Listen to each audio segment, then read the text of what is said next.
A service of KIBMradio.com, the Internet's home for an all old-time radio.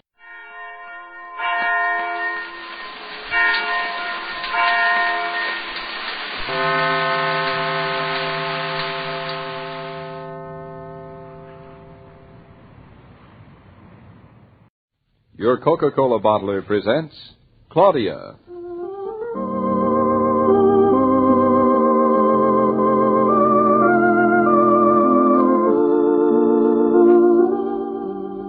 Claudia, based on the famous play and novels by Rose Franken. Brought to you, transcribed, Monday through Friday, by your friendly neighbor who bottles Coca-Cola. Relax, and while you're listening, refresh yourself. Have a Coke.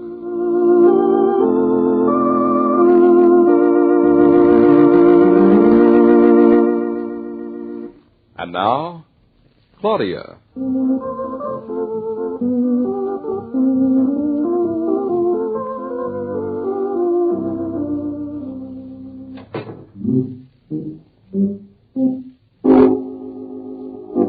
Boo. Boo, I said. Hey, Boo. Mrs. Norton, where are you? Claudia, aren't you home?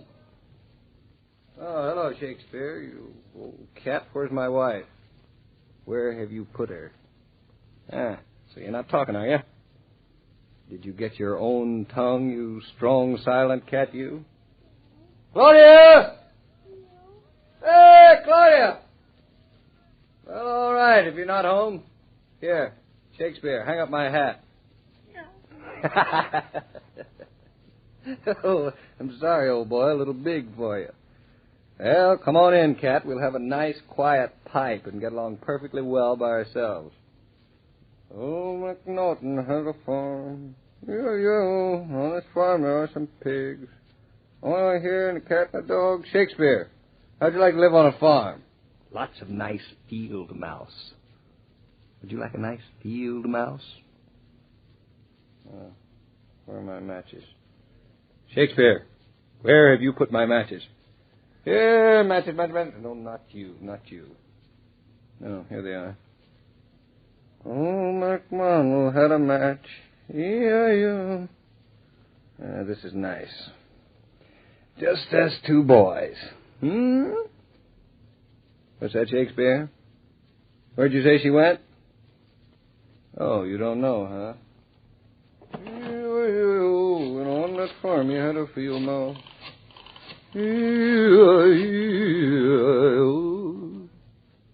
Oh, hello, Mother. Well, I'm glad somebody's home.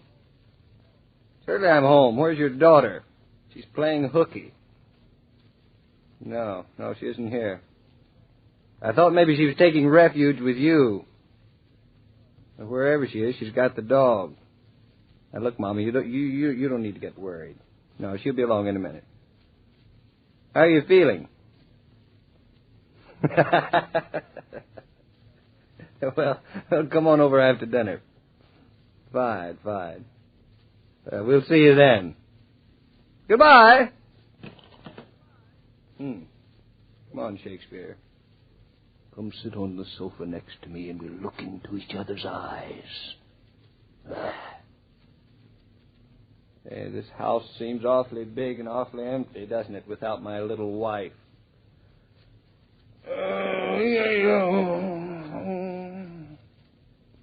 Awfully quiet. I wish I had the evening papers. Boo! Claudia! You scared me. Sissy. Not at all.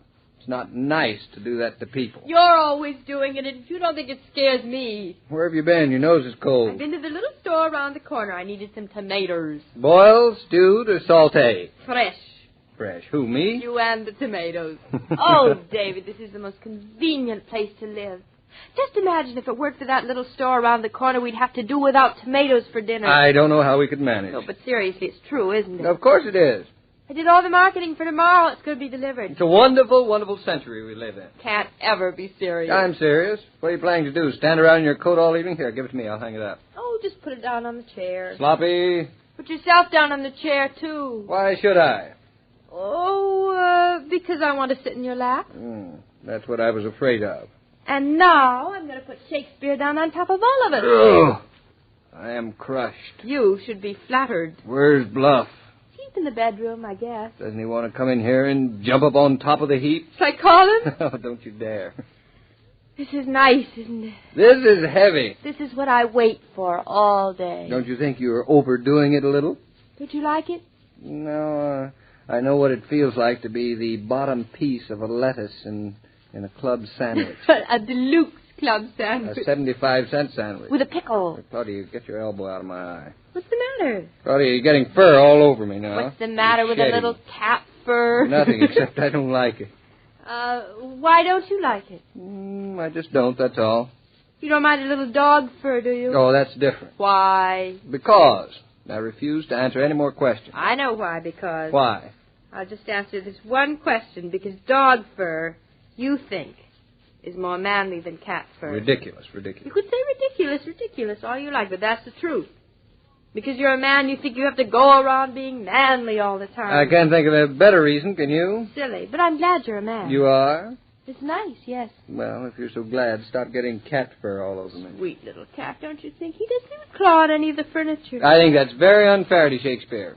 Cats have to claw at something besides your stocking. What do you want me to do, take him to the park on a leash?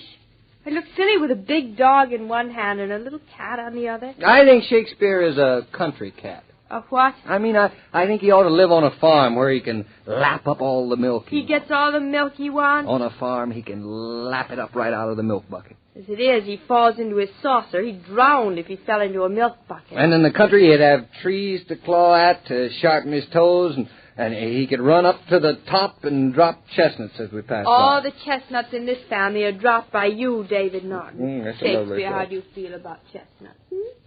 He doesn't. He doesn't know what he's missing. Claudia, I am gasping for air. You're growing heavier by the minute. It's Shakespeare. He's growing. David, how do you feel about a cup of tea? I'd feel good about anything if you'd get up off my lap. I'm not insulted. All right, I'm up. Suddenly, I feel so light. I never appreciated your not sitting on my lap so much before. That's why I sit on it. I am not insulted. Well, I'll put the kettle on. I'll be right back. Hurry up. Anything special? Does it have to be anything special because I like to talk to you when I get home? You've got plenty of opportunity. Darling, I can hardly breathe when you're sitting on my lap. How do you expect me to talk? Oh, there's the doorbell. I'll answer. You want me to go? You're so crushed, I don't see how you could possibly walk. Breathing and walking have nothing to do with each other. The groceries, David. Need any money? I paid in the store. You're getting smarter every day. Oh, isn't this the most convenient way to live? It's not bad. Not bad. It's delirious. If you put down that package, I'll let you sit on my lap. You will? Just to show you my heart's in the right place. Where is your heart? It's not on my lap. Here I am. Now, what was it you wanted to talk to me about? I didn't want to talk to you about anything. You didn't. Funny, I had a feeling you did. No, nothing special. How are you feeling? Fine. How are you? I'm fine, thank you. Good. But I'm not going to be a mother. Well, I'm not going to be a father, so we're even. What'd you do all day? Oh, nothing. It got cold out this afternoon, so I stayed home. So nice and snug here. Fritz keeps the apartment nice and warm, doesn't he? It's an awful lot of trouble for him. Well, it does mean stoking the furnace several times a day. It does sound like a lot of trouble. I'm glad we don't have to worry about that sort of thing. Oh, I don't think I'd mind. You would if you had to do it. It's one of the great advantages of living in an apartment. You don't have to worry about things like heat, hot water, light plugs, faucets, and things like that. Well, there are lots of disadvantages, too. Name one. Well, it's artificial, sort of 20th century cliff dwellers. We are? Mm-hmm. Cliff dwellers? Mm-hmm. What are they? Cliff dwellers? They're cliff dwellers. The term is self-explanatory. Never heard Don't get of me them. balled up. Where do they live? They don't anymore. Well, you just said they did. I'm sorry, I mentioned them. So am I. Why you? Because it interrupted what it is you have to tell me. Me? I have nothing to tell you. Why? Got that look? What look? The new look? No, of having to tell me something. Is it about the office? It's not about the office. Is it about Lottie? It is not about Lottie. Is it about Roger? Ooh, in a way. I knew it. In what way is it about Roger? Roger was up to Eastbrook yesterday. He saw a farmhouse. Farmhouse? That doesn't sound so exciting. What about it? It was beautiful, and it was for sale. David. No, he didn't buy it, darling. Oh, that's a relief. What could he possibly do with a silly old farmhouse in Eastbrook? He could live in it. What for? Well, lots of people live in farmhouses, or even just plain houses in Eastbrook. Not people like us and Roger. We live in New York. We do now, but that doesn't mean that we'll always have to. Is Roger going to buy it? No, he has no intention of buying it. But it's a beautiful place, he says. Barns and everything. Barns? What for? Cows, milk. What do you think for? Why bother with a barn when you've got a back door? That's what I said. It's not the same thing at all, I don't think. The milk is. Milk is milk no matter where it comes from. That's all a matter of opinion. It is? Wouldn't you have a wonderful feeling of pride and ownership in a glass of milk that came from your own cow? No, I wouldn't. You wouldn't, huh? Would you? I might. Well, since Roger's not buying the place, there's no point in discussing it even, is there? No, but... Claudia. Claudia, does the land mean anything to you? What land, David? Land that you might own. Land that would be yours with trees and a brook and fields on it. I think it'd be just a nuisance. It'd be wonderful for Bluff and the baby. Bluff loves it here. And the baby isn't here yet, and the park is just around the corner waiting for him. The park's full of trees. It has a lake and everything. But it's not yours. Thank goodness. You should see all the men it takes to keep it looking nice in the summer. I think it'd be kind of exciting to own a place of our own. To have it year after year. Not to pay rent to anybody.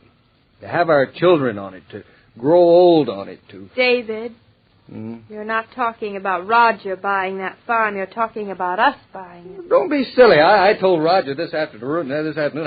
I wasn't the least bit interested. You don't sound the least bit not interested. Well, certainly, I told him that. I said, Roger, I'm not interested. I told him that. What did you tell him?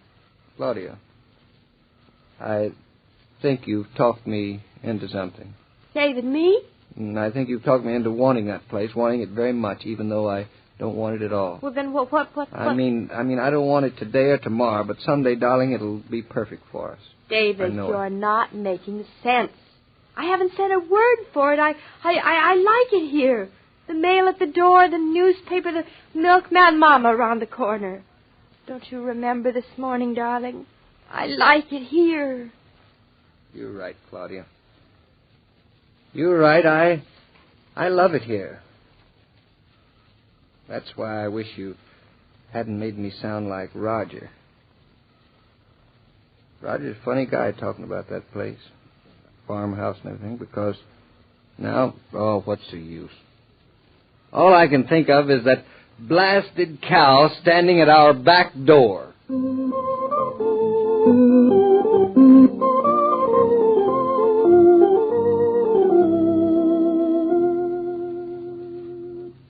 This broadcast of Claudia was supervised and directed by William Brown Maloney.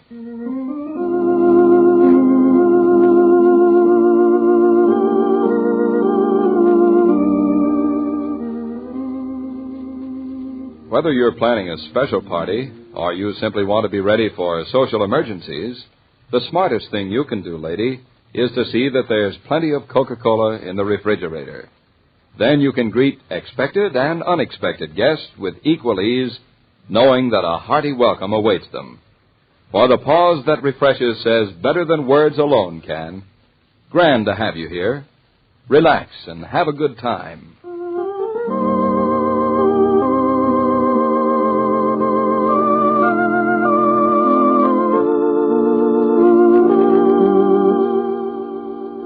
Every day, Monday through Friday, Claudia comes to you, transcribed, with the best wishes of your friendly neighbor who bottles Coca-Cola. So listen again tomorrow at the same time. And now this is Joe King saying au revoir. And remember, whoever you are, whatever you do, wherever you may be, when you think of refreshment, think of Coca-Cola. For ice-cold Coca-Cola makes any pause the pause that refreshes.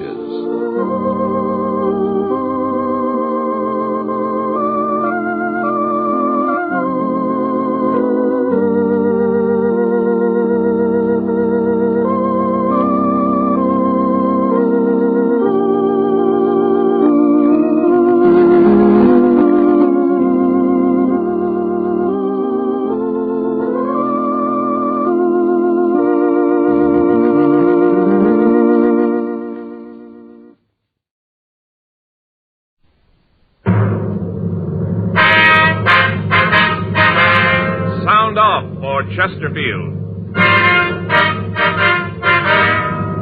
Chesterfield, first cigarette in America to give you premium quality in both regular and king size, brings you Dragnet.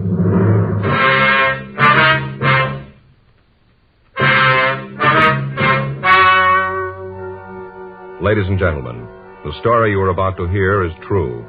The names have been changed to protect the innocent.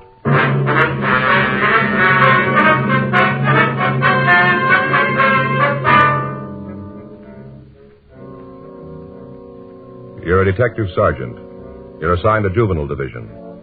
You get a call from a high school principal. A young boy has caused a near riot in his classroom. Your job? Investigate. Here's what the nation's press has had to say about king-size Chesterfield. U.S. Tobacco Journal says, Boston dealers and jobbers reported this new companion of the regular size is sweeping the market in sales, and stocks cannot be replaced fast enough. The Wall Street Journal said, a wholesaler says the problem isn't selling them. It's getting enough to meet the demand. Dealers all over the country tell us no product they ever handled has grown so fast in so short a time as king-size Chesterfields. King-size cigarettes give you quantity, but only Chesterfield king-size gives you quantity plus quality, premium quality. Chesterfield king-size contains tobaccos of better quality and higher price than any other king-size cigarette. Of course, it's the same fine tobacco as in regular Chesterfield. In fact, the only difference between Chesterfield king-size and Chesterfield regular is that the king-size is larger, contains more of these same tobaccos, enough to give you a 21% longer smoke, yet costs very little more. So remember, Chesterfield is the first to give you premium quality in both regular and king-size. Buy 'em either way you like 'em. Chesterfield gives you the best possible smoke. Much milder Chesterfield.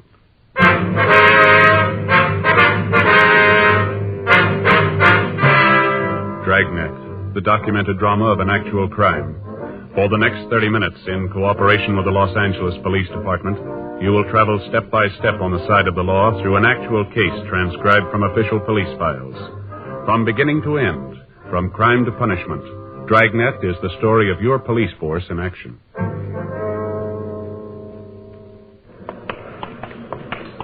It was Wednesday, October 3rd. It was warm in Los Angeles. We were working the day watch out of Juvenile Division. My partner's Frank Smith. The boss is Captain Stein. My name's Friday.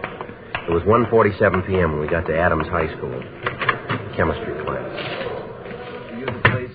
Yes, sir. It's my partner, Frank Smith. My name's Friday. I'm John Lane. This is my class. What little there is left of it. Have you seen Mr. Barlow? Yes, sir. We talked to him when we came in. I think he's in the clinic now. He said you could give us a story. Is that right? It was the Lambert boy. He came into class about 5 minutes late. We were just starting the lecture on analysis. I told Douglas to take his seat. He said something I couldn't hear, but he went back to his place, and I went on with the lecture. I guess it was about 10 minutes later that the commotion started. The first thing I knew about it, Larry McLean started to yell at Lambert, said something about keeping his mouth closed. Then Lambert said something about McLean minding his own business. I started off the platform to quiet things down. By the time I got to Douglas, he'd hit McLean. Well, after that, it's all a little confused. Flying apparatus, chemicals being thrown all over the place, glass breaking. The whole class seemed to explode. Well, were the other members of the class fighting, or was it just the two boys? It seemed like the whole class was fighting. At the time, it seemed like the whole school was in the room, all throwing things. Finally, I got the Lambert boy aside, and then the fight seemed to stop. In the meantime, he'd thrown a bottle of sulfuric acid at McLean, burned his face and his chest. The ambulance took him to Georgia Street Receiving Hospital, and a nurse here gave him first aid. Well, do you have any idea what started the argument here? No, I'm not sure. As I got it later, it seems that Douglas made some remark about a young girl working next to him. I didn't hear it, but I gathered that it was a pretty filthy statement. McLean heard it, and that's when he told Douglas to keep his mouth closed. Lambert is known as a sort of troublemaker, then, is he? Yes, and it's so hard to understand. Sir? Well, up until just lately, I'd say the last 2 months or so, he was a model student. He had a straight A average. I wonder if we could see the boy. I guess so. There isn't anything much I can do here. Terrible. It'll be a couple of weeks before I can hold a class in here again. It's terrible. Yes, sir. The clinic's down here. Have you any idea what might have caused this change in the Lambert boy? Well, I have my own suspicions, but he's only 15. It's hard to believe. What's that, sir? When he came into class today, I think he was drunk. Oh, why do you say that? I noticed that when he came into the room, he wasn't very steady on his feet. It'd have to be something like that to make him do this. Then, too, when I grabbed him when they were fighting, I thought I smelled liquor on him. Oh, we go in here. Fine. Here's the boy. Douglas? Yes, sir. These men would like to talk to you. Yes, sir. They're from the police. Mr. Friday, and this is Mr. Smith. Hello? How are you? Sit down, son. Yes, sir. How's Larry? I don't know. They took him to the hospital. If you don't mind, Mr. Friday, I'll check with the nurse, see how badly Larry was hurt. Yes, sir. Go right ahead. Now, son, you want to tell us what this is all about? There's not much to tell. Larry and me got in a fight. Well, what started the fight, son? No, I don't know. He just wanted to cause trouble. Him and me never have gotten along. Always had trouble. You been drinking, Doug? Why do you ask that? Because I want to know. Have you been drinking? How about it, boy? No. Where would I get something to drink? Well, now, something's a little wrong here, son. According to what Mr. Lane tells us. Looks like you might have been drunk when the fight started. He tells us that you said something to a young girl in the class. That's what started the whole thing. You know he's lying? Is he? Sure. He's on Larry's side. The two of them are real thick. That's not what he told us, Doug. From what he said, he's pretty fond of you. Said he couldn't figure out what happened to you lately. Well, he's okay, but why does he say I was loaded? That's a stupid thing to say. Yeah, especially if you weren't. I'll tell you what, Doug. Let's get a traffic investigation car over here and take a toxometer test, huh, just to be sure. Why? What'll that prove? Well, we'll straighten it out once and for all, whether you're drunk or not. How about it, boy? Shall I call the car? Doug? No, you don't have to do that. I had a couple of drinks. Nothing serious, though. Just a couple of drinks. Nothing wrong with that, is there? Where'd you get the liquor, son? I don't remember. No, this won't work, boy. We'll find out. You know that. Well, I don't see what difference it's going to make where I got it. I've been drinking a couple of years. I know how to handle it. I know what I'm doing. Mr. Friday? Yes, sir? You see him in? Well, sure. What's going on? Something wrong with Larry? I don't know, son. I thought he was okay when they took him to the hospital. The nurse said she took care of it. They said he was going to be okay. All right, boy. Let's go. Where are you taking me? We want to talk to you downtown. Something has gone wrong, hasn't it? Something's wrong with Larry. He's dead. No, son. Larry's all right. He's burned, but he's going to be all right. You're lying. I know. You want to take me to jail. Well, that's not true, son. We just want to find out where you got the liquor. Yeah. Well, I haven't done anything. A couple of drinks, that's all. What's the harm in that? Come on, son. You've got a lot to explain. Okay, take me in. Put me in jail. I don't care what happens. Yeah, you've already proved that. 2:26 p.m. Frank and I talked to Charles Barlow, the vice principal of the school. He told us the same story that we'd gotten from John Lane. He said that until a few months before, Douglas Lambert had been a model student. He was above average in his classwork and took part in all school activities. Suddenly, and without apparent reason, he had become the number one troublemaker in his class. His attendance record became one of the worst, and his attitude toward his teachers was arrogant and discourteous. The principal told us the same attitude was being displayed by other students in the school. We notified Mrs. Lambert that we were taking him to Georgia Street Juvenile for questioning. We filled in Captain Stein on the developments, and then Frank and I questioned the Lambert boy. He was sullen and uncooperative. I don't know what you want with me. A little fight, that's all it was. Why are you guys trying to make something big out of it? You've already done that, Doug. Maybe you don't know what you've really done. Maybe we ought to fill you in on a few things. That might not be such a bad idea. Tell me how I'm a criminal. Tell me I was a bad boy. Go ahead, tell me. Don't get smart, son. What do you want me to do, sit here and listen to you guys yak at me? You expect me just to sit here and let you guys tie a rap on me that I haven't got coming? You got one thing on me. I had a couple of drinks, that's all. A couple of drinks. No harm in that. I don't feel so good. Why don't you guys leave me alone? I got a headache. Larry McLean's got more than a headache. So the kid shouldn't have started anything he couldn't finish. He wanted to be a big man in front of the class. He was. Now he's hurt and he's trying to blame me. It won't work, Cop, and you know it. That's enough of that. I'm a minor. You can't touch me. That's the trouble with you, kid. You think because you're under 18, the laws don't mean you. You can't touch me and you know it. Don't worry, Doug. Nobody's going to touch you, but let me tell you a couple of things. You sit here and figure you're a big man, a real tough kid. You don't have to tell me. Well, I'm going to tell you. I'm getting sick and tired of having kids like you waltz around the streets, your minds and hands filthy, bragging about what big men you are. You do what you want. You don't care about what it means to the people around you. How you hurt them doesn't matter. Everything's fine until you do something wrong and we nail you. Right away you start screaming minor, that you're a juvenile, just a kid acting normal. You steal a car for a joyride. An officer starts after you. You don't care who gets in front of the car as long as you get away. You don't let anybody stand in your way. Men, women, kids, they're all the same to you. Run them down. Show them that you're just a healthy kid out for some fun. After all, you're just a kid. The laws weren't meant for you. You're different. Well, there's another kid lying in the hospital right now. He's got real trouble. He got in your way. He didn't feel that you had any special rights. Be a big man, Doug. You go tell him that you knew what you were doing when you threw that acid at him. You tell him that you were just having a little carefree fun. Tell him that you know how to handle liquor. Tell him that he's going to spend a long time with a plastic surgeon because you're just a kid. You tell him that his face is going to be like that because you're just a normal, healthy, growing boy. I hope you're real proud of yourself. I hope you feel good. You've burned it right into your brain. There isn't any place you can go to get away from it. All right, boy, let's go. Wait a minute, Mr. Friday. Yeah. I'm sorry. I'm sorry I acted like that. All right, you want to try to make things right with Larry? You want to help us out on this thing? Yeah, I guess so. Where do I start? Where'd you get the liquor? A place near school. Kids call it Sam's Club. What's the address? I don't know. I'll show you the place. You say it's a club? Well, sort of. You have to know the ropes before you can get in the place. What do you mean, the ropes? Well, they only let kids in. You ring the bell to the house, and then when they answer, you stand there with a $5 bill in your hand. Mm-hmm. That way they know you're okay. Who is this Sam? I don't know his last name. The kids just call him Sam. He run this place all by himself? No, there's his wife, Inez. She's usually around. Just these two around the place, then, huh? Yeah, that's all I know about. It always seemed to me that Inez was really the brain. She was always telling Sam what to do. How'd you find out about this place, Doug? One of the kids at school told me about it. He took me there one night. Then after he introduced me to Sam and Inez, I started to go there by myself. What's it like inside? They have a bar or anything like that? Oh, yeah. You walk into the living room, and there's a big bar along the right wall. All chrome and leopard skin. Real nice. There's a few tables around and a record player. Yeah. They sell anything else in this place besides liquor? I don't think I know what you mean. You know what we mean, Doug. Yeah, I guess I do. Well, how about it? Well, yeah, you can buy tea if you want it. Mm-hmm. This $5 routine, what happens to it? Well, drinks are 6 bits apiece. Sticks are $1.50. If you want to give them the 5 as you come in, you can have as much as you want. Otherwise, you pay for each thing as you get it. You ever smoke marijuana? Well, almost all the kids there do. How about you? If you don't, the other kids call you a coward. Well, you still haven't answered the question. Yeah, I've smoked it a couple of times. Can you give us the names of the other youngsters who go to this place?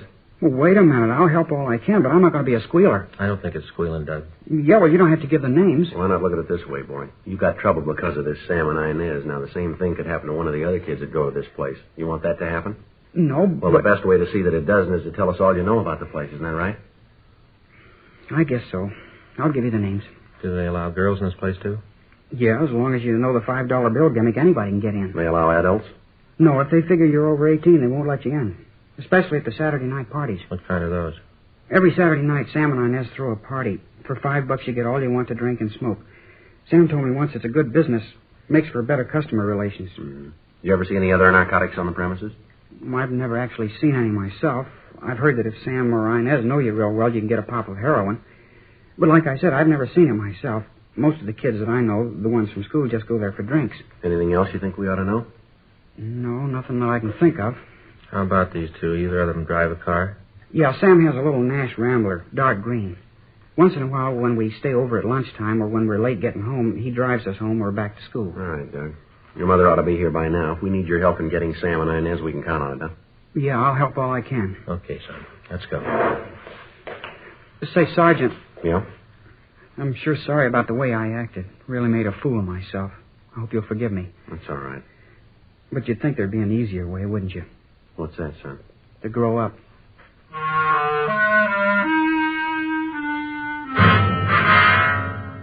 We checked the names Sam and Inez through R&I and came up with a Sam and Inez Bailey.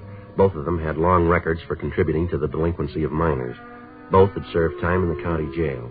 Douglas Lambert was shown mugshots of the couple and identified them as the owners and operators of Sam's Club. We checked with Captain Stein about picking them up, and it was agreed that the best way would be to catch them in the act of selling liquor and narcotics to juveniles. We talked to the Lambert boy, and he told us that it was the custom of the Baileys to hold a party every Saturday night. He told us that most of the youngsters who frequented the place would be there at that time. He put in a call to the house, but there was no answer. 6:15 p.m. Frank and I drove out to the place. It was a small cottage on the back of the lot. The landlord occupied the house in front. We rang the bell to the manager's house. Yeah? Mr. Halsey? Yeah? Police officer, sir. My name's Friday. This is my partner, Frank Smith. How do you do? I'm Mr. Halsey. Want to come in? Well, it might be better, sir. We'd like to talk to you about the Baileys.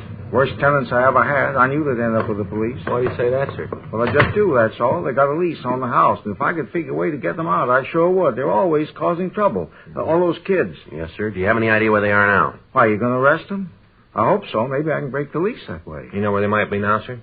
No, I don't know. I shoved off this afternoon. They didn't say where they was going. They just left. Wonder if you could let us see their house, sir.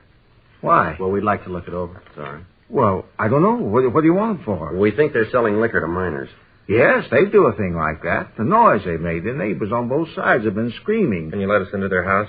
You just bet I can. Wait, I'll get the key. Here's someplace. But, put in one of those little key rings. You know the kind with the rabbit's foot? Yes, sir. Sorry to keep your officers waiting. I know I'm always away. If you want something, you can always lay your hand right on it. And then when you're looking for it... Oh, here it is. See, that rabbit foot. Yes, sir. Well, you can go out the back door, this way. All right, fine. Well, what are you looking for? What do you figure you'll find back there? We're not sure, sir. Frank, Yeah, Joe? you want to stay out here and let us know if they come back? Yeah, I'll wait in front of the house. All right.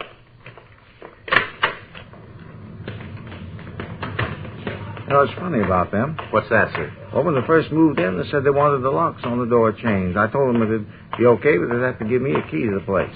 They had quite a ruckus about it, but I stood my ground. They wasn't going to buffalo me, no, sir. Here, I'll get the lock. All right. Okay. Gee, smells like they haven't had a window open in a year, Sergeant. Yes, sir. Look what they've done to this room. They built a bar and everything. You sure were right about them. I think I can break the lease on this. I'm pretty sure.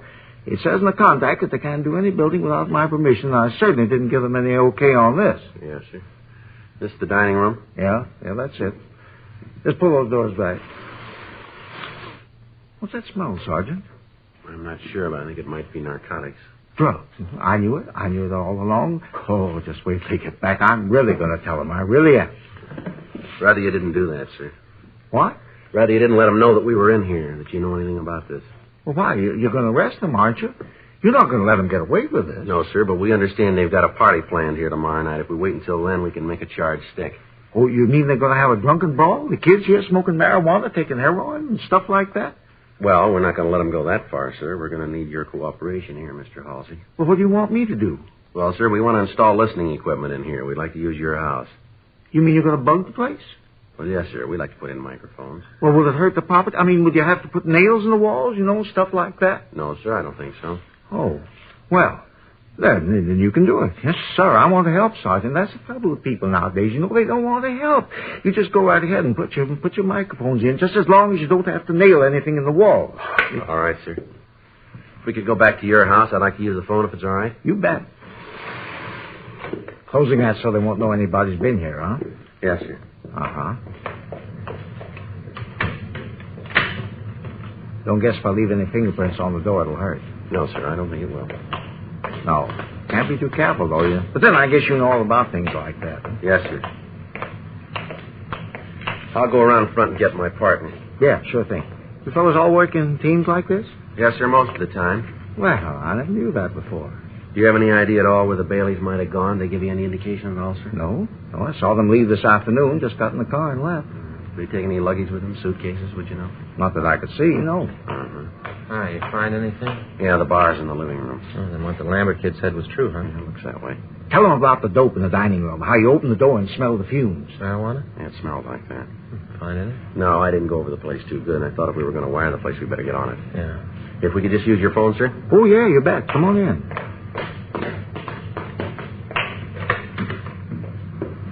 Right there, on the table in the hall. Oh, thank you, sir. Isn't a total call, is it? No, sir. Well, of course, not to make any difference. Just thought I'd ask. Yes, sir. You figure this will get in one of those detective magazines? Well, I don't know, sir. We got nothing to do with that. Well, of course, I didn't figure that you did, but if it does, I hope they spell my name right. It's S-E-Y. Uh-huh. Yeah. Some people forget the E, you see. Uh-huh. Spell it with just the Y. 2838, please. Asdale, it's Joe Friday. I want to install a dictograph at 825 North Lucerne. Yeah, 825 North. Mm-hmm. Right away. Yeah, well, you know better than I do. When you see the place, you can figure it. Yeah, the house in the front of the lot. What? Oh, maybe 30, 35 yards? Yeah, okay. Right away. Yeah, good. We'll be in the house in front. Yeah, I will see you then. All set? Yeah, Asdale's coming right out. Good. Say, Sergeant. Yes, sir? I just happened to think of something. Might not mean anything. What's that, sir? The other day, I think it was Monday. Yes, I'm sure it was Monday because I just come back from the laundry. I always pick up my stuff on Monday. Yes, sir. Well, when I came back, I met Mr. Bailey. He was puttering around with the car. I asked him if he was going to take a trip. He said no, but he said he might get out of town for a little bit. Asked him if I knew anything about the roads. What roads, Mr. Halsey? Down to Mexico.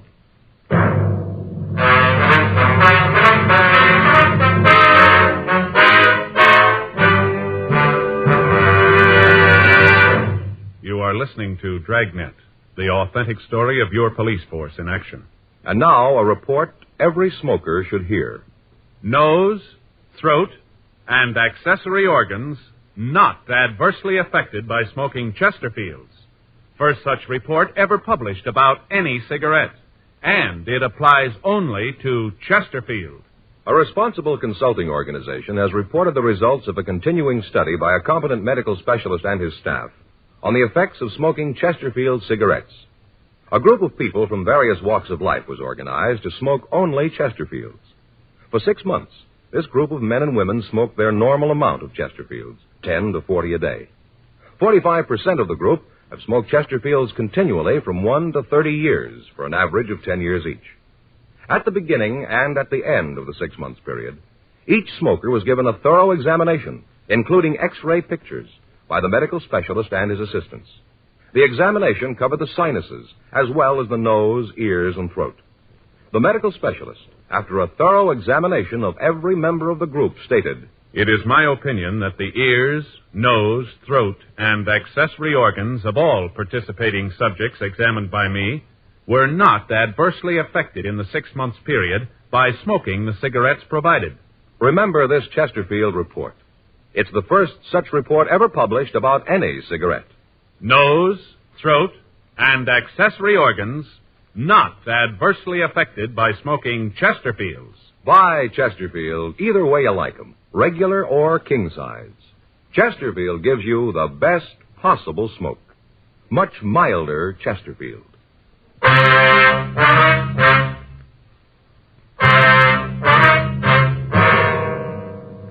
The men from the crime lab arrived and installed the listening equipment. A stakeout was placed on the house, but the Baileys failed to return that night. At 8:46 a.m. Saturday morning, the men covering the house called to say that the Baileys had just driven in. Frank and I got in touch with Douglas Lambert and his parents. With their permission, we laid out the plan for that night. It was agreed that the boy would arrive at the house at about 8:30 p.m. When the other youngsters had been served drinks, he would give us a signal by starting in to cough. When we came into the house, he would try to secure as many of the drinks as possible for evidence. We told him that there would be officers all around the house and that at no time was he to place himself in jeopardy with Sam, Inez, or any of the other youngsters. 7:30 p.m., Frank and I took up our positions in the back bedroom of the owner's house, turned on the dictograph, and waited. The Baileys were discussing the party. Sam was talking about how he watered the whiskey. At 8:27 p.m., 4 youngsters arrived. They rang the doorbell, and when Sam opened the door, they displayed the required bill. He nodded and ushered them into the living room. Well, they did a good job in there, didn't they? Yeah, they did. Really hear it. Mm-hmm. Lambert boy should be here pretty quick. Yeah. Doesn't sound like they're starting anything in there yet, does it? No. How long do you figure we wait before we go in? As soon as he starts to cough. You check with the other men? Yeah, Turner and Brown are covering the back of the place. Lindsay and Carter and a couple of policewomen are parked down the street. You can see the car down there. Yeah. Wait a minute. Huh? Looks like the Lambert kid now coming up the walk. Yeah, it is. Sure hope everything goes all right. All right, let's turn it up a little more, huh? Is that better? Yeah. I'll get it, honey. Change that record, will you? I heard it 4 times. Yeah. Oh, hi, Doug. Come on in. Thanks, huh? Wasn't sure you'd be here tonight. What made you figure that? You know I wouldn't miss one of these. I just figured you might have gotten a little trouble with everything. No, it's all right now. Yeah, well, take it easy tonight, huh? Sure, Sam. Who is it, honey? Doug Lambert. Hi, Doug. You having any trouble with that McLean kid? No, I was telling Sam the cops talked to me for a while. They didn't have anything on me, so they had to let me go. You didn't tell him anything about this place, did you? Of course not. You know I wouldn't do that. He wouldn't, Inez. I told you Doug's all right. We can trust him. Things worry me. The cops get wise to this place and we really got problems. Oh, honey, I tell you it's okay. Don't worry about it. Come on, let's get on with the sociable. What do you have, Doug? Whiskey, I guess. Good deal. You want a stick? Got some fresh stuff in, real good. Yeah, sure. That's my boy. You know, Doug, I like you. You're a good kid. Some of the other guys come in here. I guess Inez is right about them. They're jerks, but well, I feel I can trust you. Oh, excuse me. Well, you've got to fix the other kids up. Okay, what'll it be? Come on, kid. Got something in your throat? I don't know. It just started to Come on, Frank.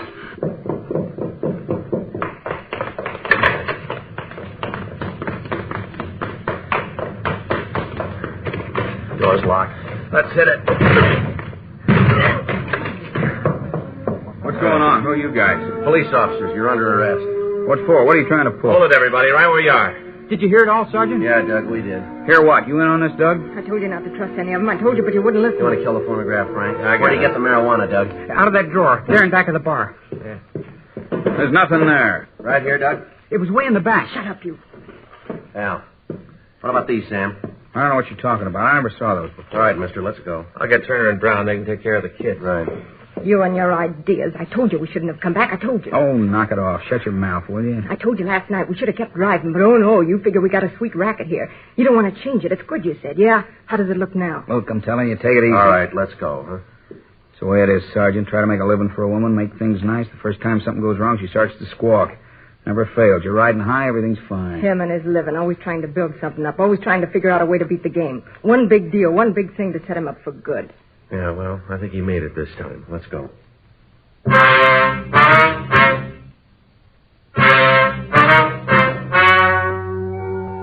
story you have just heard was true. The names were changed to protect the innocent.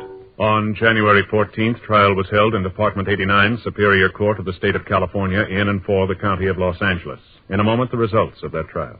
Now, here is our star, Jack Webb. Thank you. Friends, as you know on Dragnet, we've always tried to emphasize the importance of facts, and when we talk to you about Chesterfield, we give you the facts. You heard the report George Fenneman read earlier. Nose, throat, and accessory organs not adversely affected by smoking Chesterfields. That's the first such report ever published about any cigarette. Remember that report and make Chesterfield your cigarette. Get 'em, regular or king size. Chesterfield, the best possible smoke, much milder.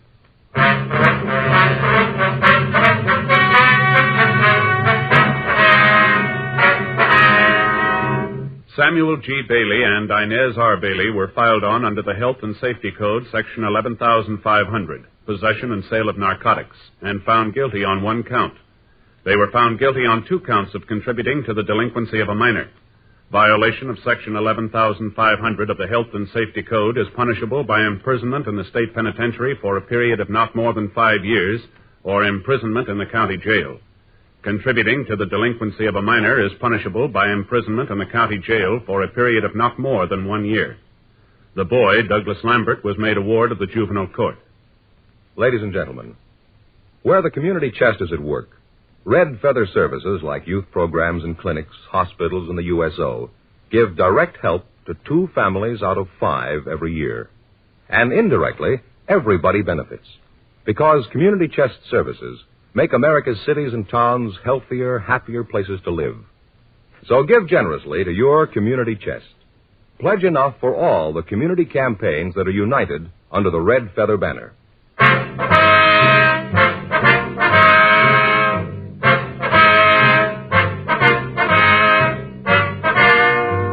You have just heard Dragnet, a series of authentic cases from official files.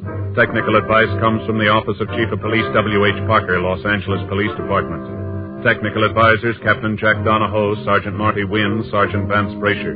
Heard tonight were Ben Alexander, Sam Edwards, Vic Rodman. Script by John Robinson. Music by Walter Schumann. Hal Gibney speaking. Tomorrow, sound off for Chesterfields. Either way you like 'em, regular or king size, Chesterfield gives you the best possible smoke. Much milder Chesterfield. Chesterfield has brought you Dragnet, transcribed from Los Angeles.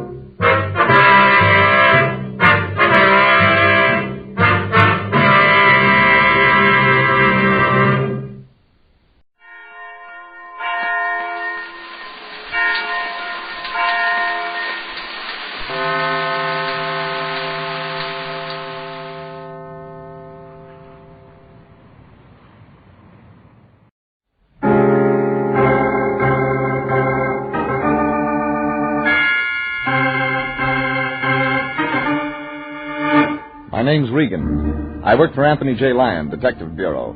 They call me the Lion's Eye.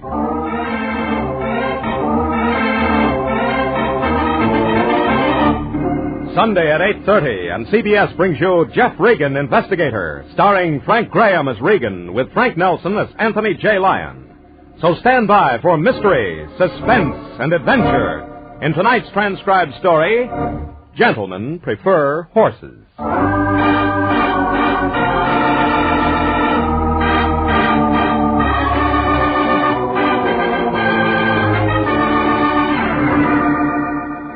Like they say in the racing form, it was a clear day, track fast, and a field of 7. Any way you looked at it, the smart money was on the Stevens entry, except for me. I had a hot tip from a guy named Crenshaw, a jockey who finished in a dead heat with a bullet. I walked into the Lion's office that Tuesday afternoon. His hands were folded across 200 pounds of chest, and he wasn't being too particular about the cigar ashes on his vest. It was an expensive cigar. Kind he lit up on his birthday, New Year's, and at funerals. Well, come in, Jeffrey, my boy. This is a fine day, a very fine day. Yeah, I can tell by the smell. $1 cigar? 50 center. They were out of my usual brand. Ah, price of rope's gone up. Who cares? Today we're living off the fat of the land. Today we're having champagne and caviar. Figuratively, of course. Yeah, sounds like fancy figures. Who furnished them? Who but our new client, Jeffrey? Today you and I have the pleasure of serving a young man named Boots Crenshaw. How's that again? Boots Crenshaw. I just wanted to be sure. Oh, the name. It is a little odd. You see, Boots was quite a noted jockey several years ago. Retired, moved to Los Angeles. Now he needs our help. How much? $100 worth, coin of the realm. Oh, what a day. $100 will buy a lot of help. That's the beauty of it. He doesn't need a lot. It's so simple. We do practically nothing. Yeah, I'll bet. All you do is run down to his hotel and talk to him. The Francesca on East 8th Street. What he wants is so childishly simple, I won't even bore you with the details. Look, General, if it's that simple, maybe you better hire somebody on day rates to handle it. I don't know a thing about horses. Exactly. That's why you're ideal for the job. Because I don't know anything about horses? That's right. You see, Jeffrey, my boy, although Boots Crenshaw is an ex-jockey, he says there's only one thing in life he can't stand. Don't tell me. You guessed it, Jeffrey. Horses.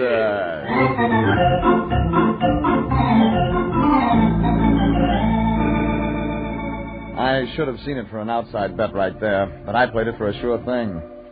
I drove down Main to 8th and east until I spotted the Francesca Hotel.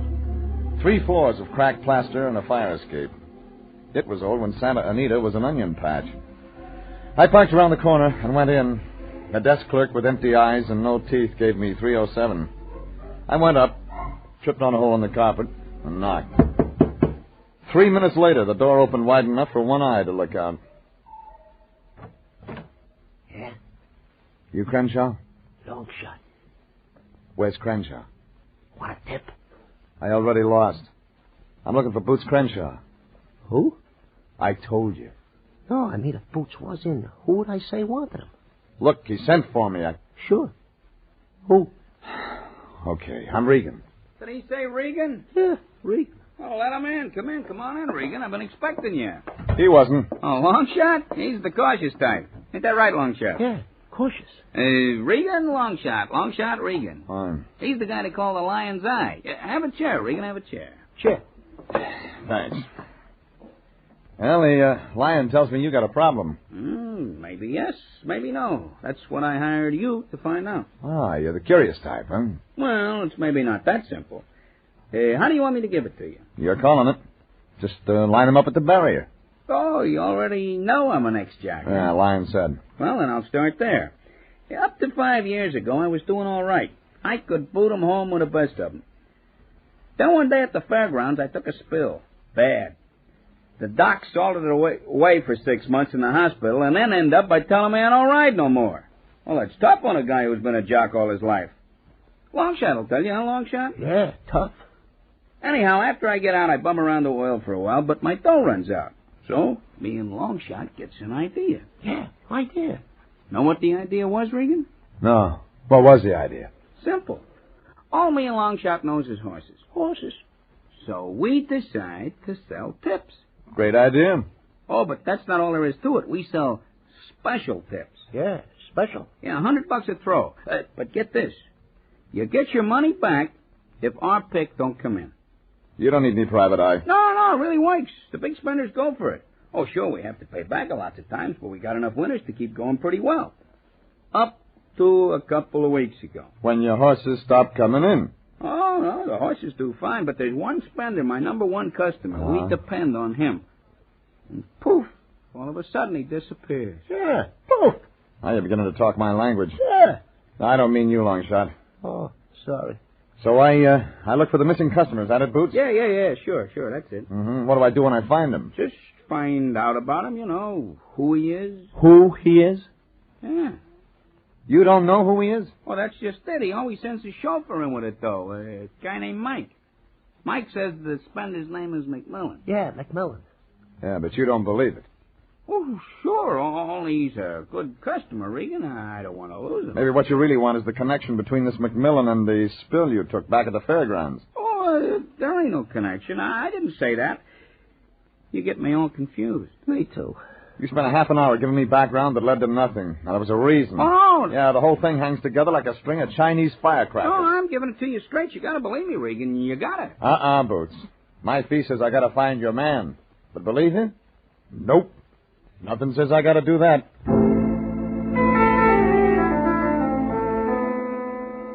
I got up and walked out, leaving Boots Crenshaw and his friend Longshot looking at each other like bewildered kids after an unloaded gun went off. Well, I had two things, a chauffeur named Mike and a spender who probably wasn't named McMillan. I headed down the stairs toward the postage stamp lobby. That's when something caught my eye. She was tall, slim, and blonde, but didn't come out of a bottle. She was looking at me, and for some reason what she saw made her cry. Wait a minute, wait. What do you want? Well, you were looking at me, remember? Well, that's not true. Well, then you need bifocals. I thought you were someone else.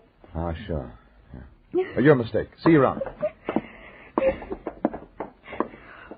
Oh, Mr. Regan. Wow, now we're getting acquainted. I was outside the door. I heard your name. I'm his wife. Crenshaw's? Yes. What does Boots want with you, Mr. Regan? What did he tell you? Nothing. But he must have told you something. Well, only about McMillan. McMillan? You don't know McMillan? No. Oh, Mr. Boots. Regan, Boots is in some kind of trouble. I've been scared stiff. If you know what it is. I don't. But maybe you can help. Look, there's a bar across the street. I got a clean handkerchief. Let's talk.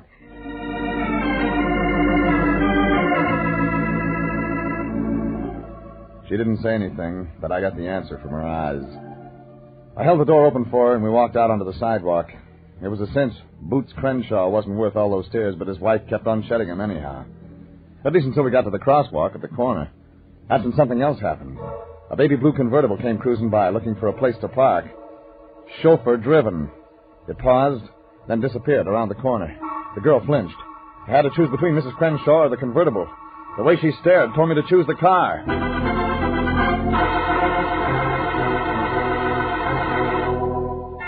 It took me 5 minutes and a walk around the block to locate it.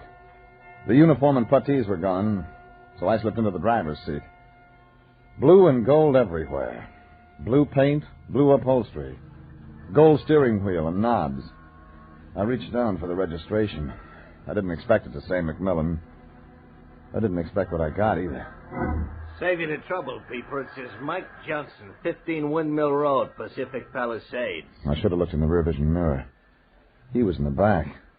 So you like the car, huh? It's nice. Maybe you'd like to have one like it someday, huh? I'll wait for the 51. Oh, this one's nice. Notice the seats. Foam rubber, real leather. I don't like the color. Do 110 with no strain. Yeah, well, I'll get out and you show me. No. You better try driving it. Too late. Some other day. You ain't heard my sales pitch yet. Look in that rear vision mirror again. That heater didn't come with it. No. A gun is my sales persuader. Now, I think you do want to drive it after all, don't you, Peeper? He moved up front beside me. I drove. He headed me out Lakewood Boulevard. It was dark before we passed the airplane plans. And then just when I decided I was going to end up off the end of some pier, he had me turn into the oil fields. He picked a side road that was just 2 tracks in the goo. Then the ride was over, and we pulled up in front of a backdrop of pumping oil wells. Okay, Peeper, stop here and shut it off.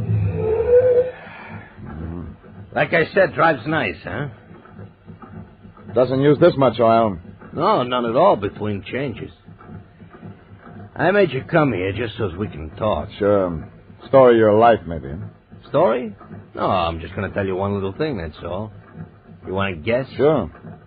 You're going to tell me who pays you and what for.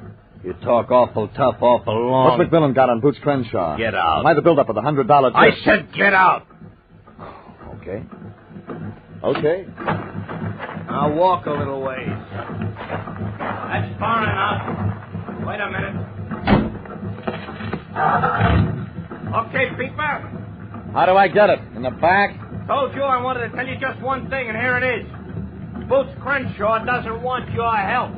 Lay off.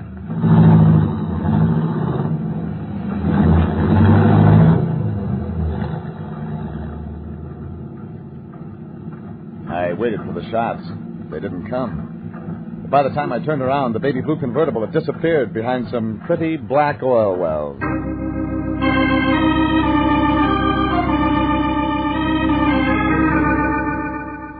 It took me an hour and a half to walk back to the boulevard and hitch a ride to my car. And it took another hour to buck the evening traffic out to Pacific Palisades. 15 Windmill Road was Spanish and set way back behind a mailbox with no name. But it could support a lot of $100 tips. I pushed the bell and tried to figure out what I'd say when someone answered. That turned out to be no problem. Yes. Well, hello, stranger. Come in. Come in out of the fog. She was small and compact and brunette. She wore black horn-rimmed glasses, but they didn't get in the way. You could say the same for the sweater she was wearing. Well, I said come in. Yeah, you did. Thanks. Damp tonight. I don't like to keep people standing on the doorstep. You're real thoughtful. There's a warm fireplace in here. You'd like the fireplace. Sure. We can talk better in there. You do want to talk about something, I suppose. Lead the way. There. That's better, isn't it? My name's Gloria. Mine's Regan. What are you selling, Mr. Regan? Cadillacs. We already have two. This one's baby blue. Oh, you've met Mike. I sure have. Is he in trouble again? I'll talk to his boss about that. Mr. Stevens?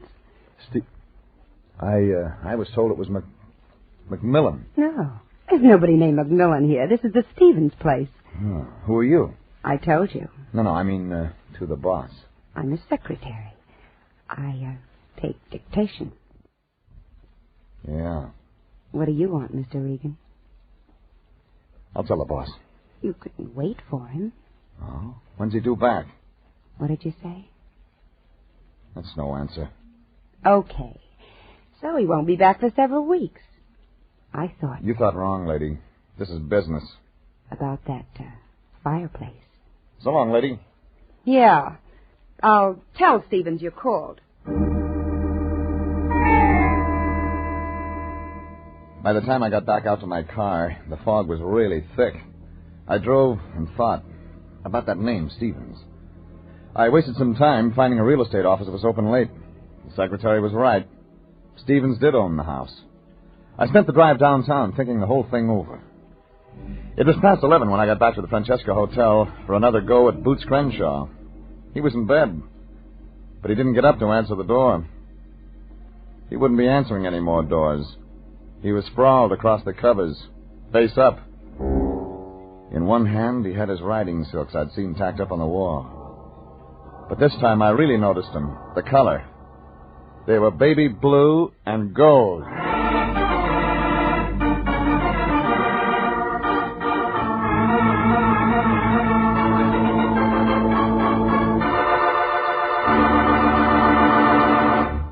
This is CBS, and you are listening to Gentlemen Prefer Horses, tonight's adventure with Jeff Regan, Investigator. It began when an ex-jockey who sold tips hired me to find out what happened to one of his best customers. He said the customer's name was McMillan, but a brunette secretary said it was Stevens. Wouldn't matter to the ex-jockey anymore. When I went back to his hotel to tell him, he was in bed. Not asleep. Dead. He was holding on to baby blue and gold shirt, the silks he'd worn in his last race. I called the police, and a tall, nervous lieutenant showed up. Your name? Regan. His name? Boots Crenshaw. What's he to you? A corpse. Tell me. Okay, he was a client. I'm with the Lion Agency. Here. Jeff Regan. License. Uh-huh. Okay. He, didn't pay his fee? Oh, you don't think I killed him? Just thought I'd ask. You got your answer. You carry a gun? Sometimes. Uh-huh. I'll keep it for you. I got a license for that. Sure. Tell me more. All right, he was an ex-jockey. He sold tips, hired me to find out why his best customer quit buying. Customer's name? McMillan, he said. Find him? No. You're doing good. The jockey had a partner. His name was Longshot Coy. This even gets better, Regan. What else? I met a fat guy in a blue and gold Cadillac. I met Crenshaw's wife. They didn't give me anything. You travel fast. I get paid for it. Your story's lousy, Regan. It's my story. Okay, Ed, run him in. Wait a minute. Oh. Now there's more, huh? No, look, I phoned you. Call Anthony J. Lyon, my boss. He'll check the story. Okay, Gumshoe. We'll try that for a while. Stay close. My gun. Later. Maybe. Okay, Ed, let him go.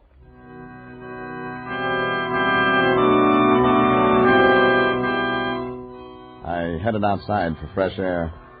But I didn't get far. A little guy buried in a big overcoat sidled up next to me. Hey, Regan, I got to talk to you. It's urgent. It was Longshot Coy, somewhere underneath that upturned collar. He stuck with me. We turned down the block, away from the streetlights. Then he grabbed my arm. Listen, Regan, I didn't kill Boots. I came in and found him that way, so help me. It was just a couple of minutes ago, maybe 15 or 20. The cops are going to make me the favorite, Regan. I'm not even an entrant. I'm listening. I heard the shot. I was coming up the stairs. I heard it. One shot, then I found him dead. Mm-hmm. See anything? Whoever did it got away. Well, why didn't you call the cops? Me there practically when the shot was fired. The room clerk would tell him I'd gone up. I'd be a cinch to take the rap. Well, the room clerk's going to tell him anyway. Yeah, I guess you're right. You didn't just stop me to feel sorry for yourself. Oh, no, I guess not. Regan, listen, there's something screwy. Something that don't add up right. The wife? Yeah. How do you know? What about her? She and Boots, they fought. When? Back in Chicago yesterday, all the time. Why? The usual reason. Other day. Boots like to play the field, huh? He used to, but not lately. He loves Susan, his wife. He really loved her, Regan. Mm-hmm. You think she's in it? I don't know. What about the fall? Huh? The fall. Fall Boots took back at the fairgrounds. Oh, that. Finish it. Oh, we all make mistakes, Regan. Mm-hmm. Boots threw that race, didn't he? Oh, I didn't say that. For the dough, he and his wife left town, took a tour, finally wound up in L.A. Boots was hurt bad, Regan. Yeah, but that wasn't part of the fix. I don't know. You're leaving something out, Longshot. I didn't kill him, honest, I didn't. What do I do, Regan? Go back there and turn yourself in. I take the rap. It'd be a cinch to photo finish with a gas chamber. I can't do that, Regan. I can't. Your choice. Yeah, I guess it's my choice. I'll see you later, Regan. I gotta think.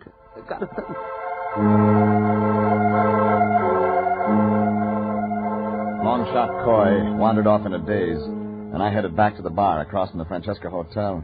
The phone booth was empty. I called my boss, Anthony J. Lyon, asked him to phone Chicago and dig up everything he could on Boots Crenshaw and Longshot Coy. And while he was at it, I told him to check on a man named... Well, the Lion was going to be busy for a while, so I pulled up a bar stool. Then it hit me. I'd counted in everybody but the fat guy in the blue and gold convertible. I headed for my car in a hurry. Only I was too late. Get in, Regan. I've been waiting for you. He was sitting hunched behind the wheel, watching the fog. The gun in his hand was big and steady. You had to show up sooner or later. Just like Crenshaw. Get in. Regan, I warned you to keep out of this. I told you it was nothing but trouble. You see, I was right. Trouble for you. This time I brought my knuckles, Regan. No answer? Oh, ain't that a shame?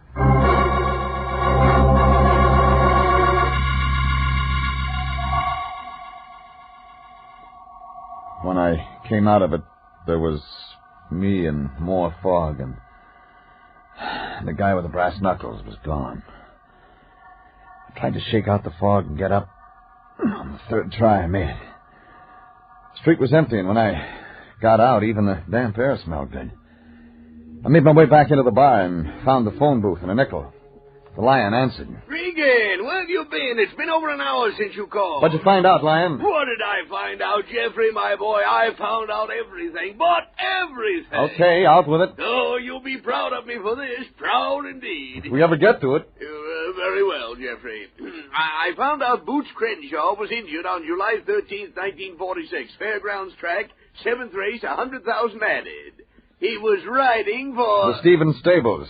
Jeffrey, that's true. How did you know? Go on. The name of the horse was Jade Lady, the favorite, post position 2. Boots Crenshaw was... Wearing blue and gold. Stables colors. Jeffrey, you're absolutely psychic. Yeah, let me see, where was I? Oh, yes, the horse fell while pulling away as he came into the home stretch. He was racing on the rail. There were those who said Boots deliberately threw the race. However, the racing steward said it was an accident. Don't stop. Well, Boots was laid up in the Chicago hospital for some time. Eventually, he recovered, left the city with his wife. They traveled extensively and then came to Los Angeles. That's all, Jeffrey. What did you get on Long Shot Coy? No, very little. He was picked up a couple of times for bookmaking, otherwise a clean record. That finish it? Oh, wait, I almost forgot. There's one thing more. The police have located Susan Crenshaw, Boots' wife. They've arrested her on suspicion of the murder of her husband. That really finishes it. Jeffrey, what do you mean? I mean, the guy we need is Stevens, the owner of Jade Lady. The horse Boots was riding when he took the fall. You think he's behind this, Jeffrey? Well, it makes sense that way. Boots louses up a $100,000 purse. The horse has to be destroyed. Stevens not only loses the race, but some people say Boots framed him. Yes, I see what you mean. So Stevens follows Boots to Los Angeles, sets up the contact, then settles the score. Jeffrey? Yeah? I've got news for you, Jeffrey. Okay, what news? You're sure about Mr. Stevens? Okay, so we're supposed to have left town. You know something different? No, Mr. Stevens did leave town, Jeffrey, quite some time ago. What are you getting at? In fact, it's safe to say he is not coming back. You see, my boy, your number one suspect, Mr. Stevens, is dead. Good night, Jeffrey.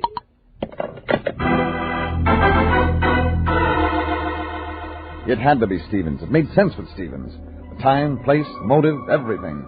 Even the blue and gold car fit with Boots Crenshaw's riding, only Stevens was dead. That fixed it. Somebody was running the Stevens stables, and that somebody was my answer. I headed the car out Sunset and didn't spare the horsepower.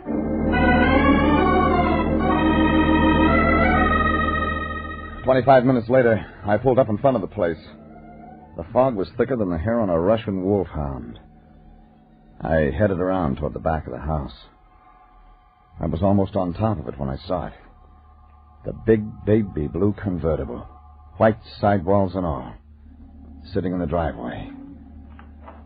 From somewhere behind the car, somebody was coming to meet me. It didn't figure to be a welcoming committee, and the police still had my gun. Suddenly, that somebody was named Mike, and he was diving at me, only this time over the head, and I stayed that way. There was a gun in his hand. It was pointing in my direction. Only I caught the barrel and bent it back, brought it down in his ear. He lay there, peaceful, a halo of fog in his head. I didn't wait, because a light flicked on back of the house, and I headed for it in a hurry.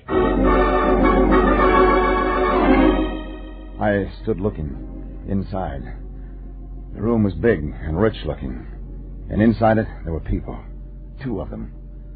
Through the window I could see a small guy in an overcoat and a girl with a gun. I didn't wait for an invitation. Drop the gun, lady. Not a chance, Regan. Shot went high. I drove across the room toward her. Long shot was right behind me. On the next one, he was where he shouldn't have been. The bullet grazed his head, and he went down unconscious. By the time she could turn the gun on me, I was there first. Regan, let go. Like you said, lady, not a chance. Regan, my wrist. Now it's the other way, Claudia. You haven't got anything on me. A book full. You can't prove... Did you kill Boots? Easy. Everything fits you that fits Stevens. What do you mean? My answer came out, Mr. Stevens. I was looking for a man. Now, that was my mistake. Change it around, call the man Mrs. Stevens, And you come up with the same total. Stevens is dead. Sure, but you're the wife. You've been running the stables. You're Mrs. H.V. Stevens. Okay. So what if I am? The blue and gold convertible told me you were mixed up in this. Crenshaw's shirt was blue and gold. It spelled Fairgrounds, 7th race, a horse named Jade Lady. He threw the race. Yeah, sure. But that wasn't why you tailed him. Yeah? Yeah, he ran out on you, lady. If you wanted to sew him up, you could have done it after the race. But you weren't interested in a dead horse. You were interested in a live jockey. His wife. She took him away. She had a lot of nerve. He left Chicago with her. He left me with a hospital bill. Like a woman scorned. So you caught up with him, tried to force him back. But when he stuck with the wife, you killed him. Longshot Coy was going to be next. You brought him out here to the house. Yeah. Boots and I are two of a kind, Regan. Dirty little rat could get me off. Never mind. Go on. Phone the police. You know what? I will. You know, it looks like you're entered in a race for the gas chamber, sweetheart. And the way I figure it, you'll finish 5 lengths ahead.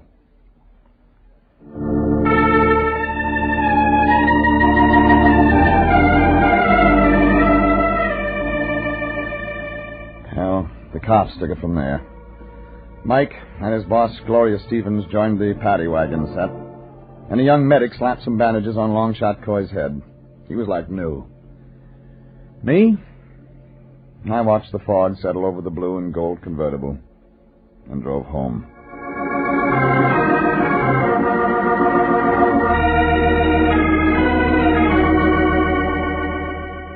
The next afternoon, I dropped in on the Lion. He didn't look so chipper. The cigar he was smoking was strictly 3 for a dime. Oh, hello, Jeffrey. Why the long face, General? Hey, Jeffrey, I'm not going to hide it from you. When the truth is hidden, only the liar must suffer. Are you okay? Hey, Jeffrey, my boy, I lied to you. I did not receive a $100 retainer from Boots Crenshaw. What? You see, Jeffrey, he had such an honest face, such an innocent look. Dirty crook. You didn't. Yes, Jeffrey, I did. Instead of taking the money, I let him talk me into taking a tip. Extra special tips, I believe he called it. So you didn't collect a No, I took the tip. After all, he guaranteed to pay me if I lost. How was I to know he was a cheat, a cad, a blackguard? Besides, it was sort of a hunch. A hunch? The horse, Autumn Frolic, reminded me of my youth. How much did you bet? $10 on the nose. Oh, why David did I... Lion, did you see the afternoon paper? No, why? First race, Del Mar. Winner, Autumn Frolic. Paid $21 for a $2 ticket. What did you say, Jeffrey? You won. Jeffrey, we're rich. We're millionaires. We're in paradise. Thanks to Boots Crenshaw. Yes, of course. Oh, dear Boots, a fine young man, a good soul.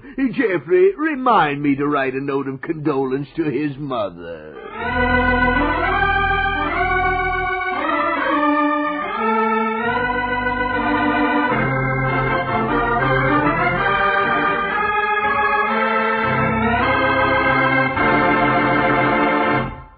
Jeff Regan, Investigator, was written tonight by William Frug, directed by Sterling Tracy, and stars Frank Graham as Regan with Frank Nelson as Anthony J. Lyon. Original music is by Dick Arant. Jeff Regan, Investigator, is heard transcribed each week at the same time over CBS. Joe Walter speaking.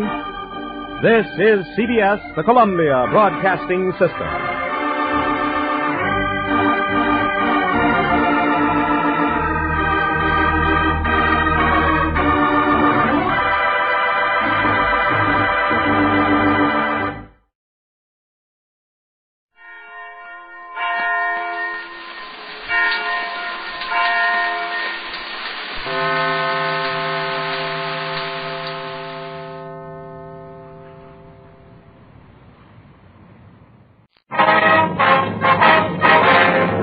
Sound off for Chesterfield.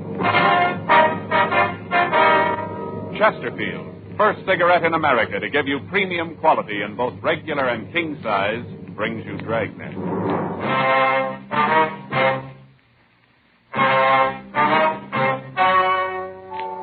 Ladies and gentlemen, the story you are about to hear is true. The names have been changed to protect the innocent.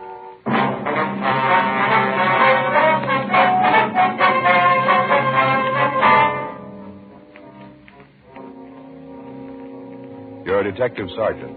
You're assigned the homicide detail. You got a call that a man has been murdered. His killer is unknown. Your job? Get him. Here's what the Tobacco Trade Press has had to say about Chesterfield's. U.S. Tobacco Journal, Boston, Massachusetts.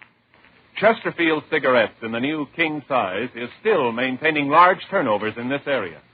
Dealers report that sales continue to climb on this size, and it seems that volume on the regular size has climbed to new heights with its big brother. And Tobacco Leaf reports from Chicago more calls for Chesterfield king-size cigarettes than for most brands being marketed. Dealers all over the country tell us no product they ever handled has grown so fast in so short a time as king-size Chesterfields. King-size cigarettes give you quantity, but only Chesterfield king-size gives you quantity plus quality. Premium quality. Chesterfield king size contains tobaccos of better quality and higher price than any other king size cigarette. In fact, the only difference between Chesterfield king size and Chesterfield regular is that the king size is larger, contains more of these same tobaccos, enough to give you more than a 1/5 longer smoke. So remember, Chesterfield is the only cigarette to give smokers premium quality in both regular and king size. Ask your dealer for Chesterfield, either way you like them. Premium quality Chesterfields, and much milder.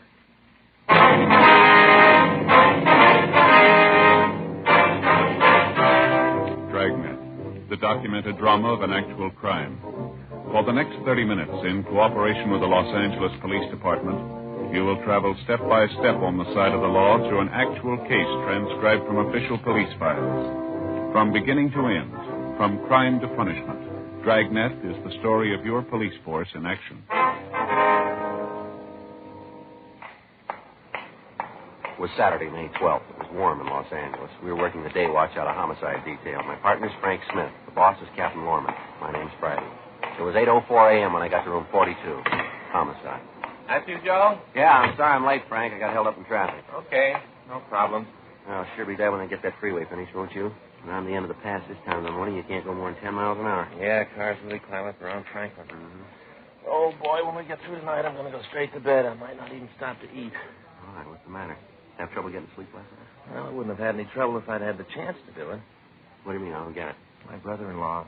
Oh, what do you have to do with it? A couple of weeks ago, he sent away for one of those courses in hypnotism at home. Uh-huh. Book got to the house yesterday right away. He's got a new career, going to go into the hypnotism business. All right. Yeah. Book tells how if you do it right, you can have full control over people, make them do things you want, all that stuff. Mm-hmm. Right away, he's got to practice on somebody. We just finished dinner, and I was all settled down to watch television. He comes in with this little book, a little bitty mirror and a candle, and first thing he lights the candle and tells me to look at it. Concentrate, you know. Yeah. I told him to go take a run and jump, and right away Faye joins in and says I don't want him to get ahead. And I said something about the fact that he could use one, and it started. Ends up with me sitting there and him trying to control my will. What did it work? I don't know. Waved his hands in front of me and flashed the mirror in my eyes, and I fell asleep. Yeah. And right away wakes me up, wants to know how it felt, what it was like when he put me under. I told him he didn't, and I just went to sleep, so he kept trying to use with this book called Post-Hypnotic Suggestion. You know, while I'm asleep, he says something I'm supposed to do when I wake up. Oh, yeah. And then he woke me up and waited for me to do it. And what do you want you to do? I never found out. He just sat there and looked at me. Every time I'd doze off, he'd wake me up so I could do whatever it was he suggested. And around 1:30 this morning, he gave up. He said the book wasn't any good and he was going to get his money back. All the time, Faye's sitting there just watching, miserable. If I'd known what it was he wanted me to do, I'd have done it to get him off my back. Never did find out what it was. No. This morning, wouldn't even say hello. Figured I wasn't cooperating, I guess. I get it. Homicide, Friday. Yes, ma'am. Yes, ma'am, it is. Mm-hmm. Yes, well, what was that address again? Yes, ma'am, we'll be right out. Something for us? Yeah, a woman out on Burn Street, 6425, says her son's been murdered. Frank and I drove out to the house. It was a typical residential neighborhood. When we got there, a crowd had gathered around the front of the house. A radio car had arrived, and the officers had gotten the people back from the lawn and the entrance of the house. We went in and met the woman who had placed the call, a Mrs. Edith Curtis. She was a woman in her late 40s with graying hair. As we talked to her, she kept wringing a handkerchief in her hand. Jeff was cleaning the gun. Middle of the week, he looked at it and said that it needed cleaning. He's always home on Saturday, so this morning he said he might as well get at it. After breakfast, he got out all the things he uses, put them on the table in there, and started to clean the gun. I was in the bedroom tidying up the place. I heard these loud voices and then a shot. I went to the living room, and I saw this man standing there. As soon as he saw me, he turned around and ran for the door. I yelled at him, but he didn't stop. What'd you do then, ma'am? I went over to Jeff. He was just lying there, still and quiet. I could see where he'd been shot. I knew he was dead, and then I called you. Before you got here, the other men, the ones in the car, got here. But it was too late. Our boy was dead. Terrible. Just terrible. Yes, ma'am. I'll go see if my partner's finished with the call, Mrs. Curtis. Would you like us to call your family doctor? No. Very kind of you, but I'll be all right. This house has been full of tragedy. Last couple of years, nothing but sadness. I'm used to it. I guess the good Lord makes you used to it. If he didn't, I don't think a mother could go on. Ma'am? My youngest daughter, Alice. 2 years ago, this next month, the 24th. She killed herself, Sergeant. It almost killed me, too, losing her. Yes, ma'am. That's why I say I'm used to it. I got to the point after Alice was dead where I couldn't see any reason for going on. Then I figured that the good Lord must have wanted it this way. And I wasn't the one to say it was wrong. Alice was going to have enough trouble as it was. I don't think I understand. Suicide, Sergeant. The one unforgivable sin. Yes, ma'am. Okay, Joe. I called them. Checked with the fellas in the car. They're looking around the neighborhood. Miss Curtis. Yes. I wonder if you could give us a description of the man you saw. We'd like to get out a call on him. Of course, I saw him pretty good, just standing there looking at me. Well, how old a man would you say he was? Maybe 35 or 40. Not any older than that, I'm sure. Mm-hmm. How tall would you say he was? Taller than you. About how much taller? Oh, maybe a couple of inches. Well, I make him about 6'1" or 2". Is that right? Yes, I think that's pretty close. About his weight. How heavy do you think he was? I'm not very good at that. I guess about 180, around there. Uh-huh. What about his clothes? What was he wearing? Could you remember? He had on one of those blue denim outfits, you know, the trousers and the jacket, light blue. Mm-hmm. Then the coat had that dark blue trim knitted around the bottom and collar. Had on a white shirt, no tie. And a pair of those shoes with the real thick soles, that rubber. Mm-hmm. Anything unusual about him? I don't think I know what you mean. Well, did he have any marks or scars, anything that might make it easier for us to identify him? No, not that I could see. But you won't have any trouble identifying him. I'll tell you if you have the right one or not. Did he have a car? Would you know that? I don't think so. I didn't see one. All right, thank you, ma'am. Mm-hmm. I'll call us in right away, Joe. Get out the local and APB. Yeah. Miss Curtis? Yes? Could you tell us exactly what time the shooting took place? Not exactly, but I'd say about 7:45. Uh-huh. Did this man say anything to you? No, not a word. You never saw him before, maybe around the neighborhood, the stores, in the street someplace? No, I never saw him. I know that. But if I see him again, I'll know him. All right, ma'am. I'll be right back, Joe. Okay. I hope you won't take offense, ma'am. What's that, Sergeant? Well, you don't seem too greatly concerned about your son's death here. I thought I'd explain that to you. I told you that I have to figure that it's the Lord's will. Mm-hmm. I might as well tell you, Sergeant. You'll probably find out anyway. What's that, ma'am? Well, Jeff and I had a few arguments. Nothing serious, but we did have words. I beg your pardon, ma'am? Well, I told you that my daughter took her own life. Oh, yeah. She lived with us here in this house. I thought it was a happy home. I found out it wasn't. I found out too well. Mm-hmm. You see, Alice, that's my daughter. Yes, ma'am. Well, she was going to marry. She'd met a young man who worked in an aircraft factory. She seemed to think he was very nice. I couldn't see much in him. I told her so. We had quite a few rows about it, once when he was here. Mm-hmm. On that night, the row, Alice's young man left, made quite a fuss about my trying to run the children's lives. Told Alice that he'd marry her right away that night. But when they were married, he didn't want to have anything to do with Jeff or me. Well, did Jeff take any part in this quarrel? No, my yes. Finally, the young man stormed out of the house. Alice was in tears, just seemed to go to pieces. That night, she took an overdose of sleeping pills. I'll never forget when I called her for breakfast. Terrible. That's not doing any good. I'm sorry, Sergeant. That's quite all right, ma'am. Now, you said you and your son had several arguments. Was it about this engagement thing? Yes, after Alice's funeral. Jeff seemed to sulk around the house. Then at night he'd go out and drink quite a bit. He seemed to think that I'd caused Alice to do away with herself. I tried to tell him that I didn't, that I was just as sorry as he was. I told him how badly I felt, but it didn't seem to do any good. Well, have you heard from Alice's fiancé since that night? He was at the funeral. Oh, what's his name, Mrs. Curtis? Dudley. Bruce Dudley. Do you know where we can get in touch with him? I think Jeff had his address. I can look for it. Thank you. But you don't think that Bruce had anything to do with this? I know it wasn't him. I know Bruce. I know what he looks like. It wasn't him in the living room. Well, we just want to talk to him, ma'am. Of course, he might have hired someone else. No, I'm sure Bruce had nothing to do with it. Even with what he did say. Ma'am? That night, when they had the fight, Jeff told him that if he didn't get out, he'd throw him out. Mm-hmm. When he left, Bruce said that someday our meddling in other people's lives was going to backfire, that it might take some time, but that we'd be repaid. And that look in his eyes when he went through the door, Sergeant, Yeah. maybe he did do it. He looked mad enough to kill us both. 9:12 a.m. The coroner arrived and removed the body. The men from the crime lab crew went over the place. A complete set of pictures was taken before the body was removed. Latent prints went over the rifle on the table and the cleaning apparatus. Frank and I noticed that the tablecloth on the living room table had been on the floor when we got to the house. Mrs. Curtis had told us that her son had grabbed it as he fell to the floor. We talked with the neighbors. One of them, a Mrs. Alvin Kemper, said that she had been watering the lawn between 7:30 and 8 a.m., but that she had seen no one enter or leave the Curtis house. She told us that she had heard frequent and loud arguments between Mrs. Curtis and her son. Frank and I drove out to the address of Bruce Dudley. It was a modern one-room apartment on Riverside Drive in the San Fernando Valley. We rang the buzzer a second time and waited. Looks like he's not in. Oh, what time you got? 12:17. He's probably gone out. Come on, we can check the manager. Yeah? Oh, Mr. Dudley? Yeah, what do you want? Well, police officers would like to talk to you. Okay, come on in. I just got up, out late last night. I don't feel at all well. Now, move those clothes and sit down. I'm going to put a pot of coffee on. Oh, I feel like a troop of midgets ran barefoot over my tongue. Yes, sir. Go right ahead. What do you want to see me about? You know a Jeff Curtis? Yeah, I know him. Hey, what'd you say your names were?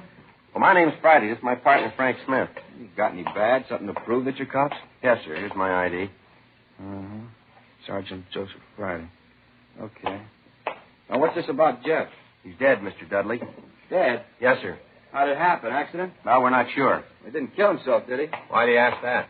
I just thought he might have. Sister killed herself. Thought he might have done the same thing. Do you know of any reason that he'd do something like that? Oh, no, not that I could name. I understand you and Mr. Curtis didn't get along too well. We got along all right.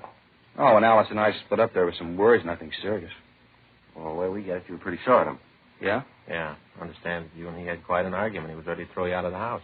You've been talking to his mother. She's been throwing lies around again. Well, is it true? Did you and Curtis have an argument? Yeah, I got nothing to hide. You been out of the house this morning? No, why? Have any way of proving you were here all morning? Just got up. You know that. You guys got me out of bed. What are you trying to prove? Just want to know if you can account for your time, that's all. You think I had something to do with Jeff's death, is that it? We didn't say that. No, but you meant it. Oh, excuse me. I got to get the coffee. You want some coffee? No, thanks. How about you? No. You don't mind if I have a cup, huh? No, sir, go right ahead. Thanks.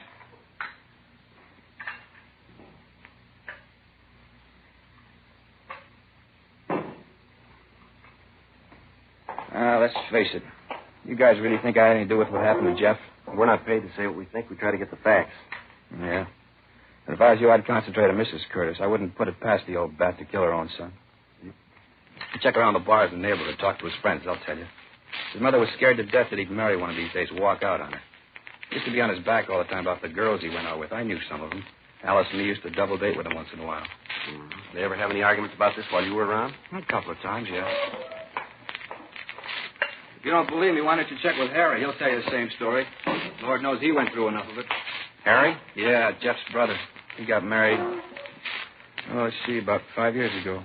Moved out of the house, lock, stock, and baggage. He went through a thrash with his mother about it. He'll tell you about it. He used to come over to see Jeff once in a while after he got married, but the old lady caused so much trouble that they started meeting at a bar. Got to the point where Harry wouldn't go in the house. Check with him. He'll tell you. You know where we can get in touch with him? No, I haven't got the address. Look it up in the book, Harry Curtis. I think it's out on Selma, someplace in Hollywood. All right, sir. Where do you work?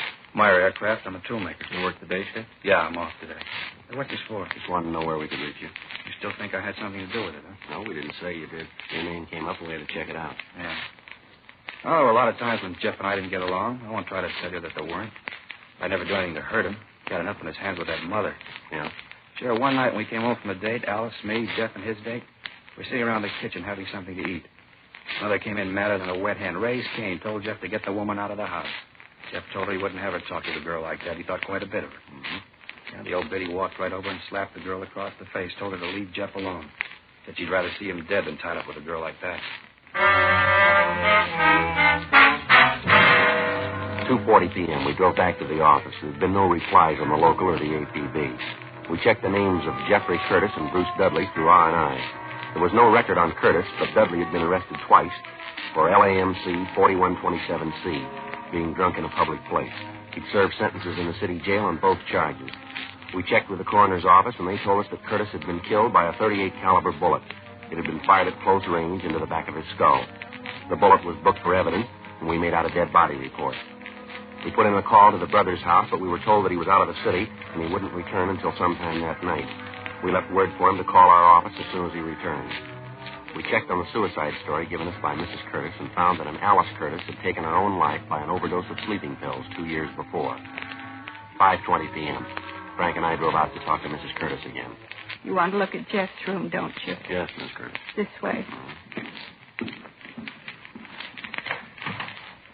When we were here this morning, you didn't say anything about your other son. Harry? Mm-hmm. Well, you see, Officer, Harry doesn't care much for me. I know it's hard to believe that a boy would desert his own mother, but that's what Harry did. He got married, and right away his wife started to cause trouble between us. The rifle your son was cleaning this morning. Oh, yes. Those men from the crime lab, I think they said they took it. Yes, ma'am. Did your son do much hunting? Well, he used to do quite a bit before Harry got married. They used to be great pals. Mm-hmm. Mother couldn't ask for a better pair of sons. And when Harry left home, Jeff sort of gave it up.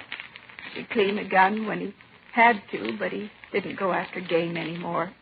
Then, too, he was afraid to leave me alone at night. Ma'am? Well, we've had a lot of trouble with prowlers in the neighborhood. Had to call the police a couple of times. They didn't find anybody, though. Mm-hmm. These your son's clothes, ma'am? Yes. This man you saw this morning, did you notice if he had a gun? Yes, he did. It was a revolver. When I came into the room, it was still smoking. Mm-hmm. Did your son keep any other firearms in the house? Oh, no, just the rifle. I wouldn't have any other guns in the place. I don't like them. Mm-hmm. You had any call to go up in the attic lately, Mrs. Curtis? What? The attic, ma'am. Have either you or your son had any reason to go up there? No, I don't think we've been up there since we moved.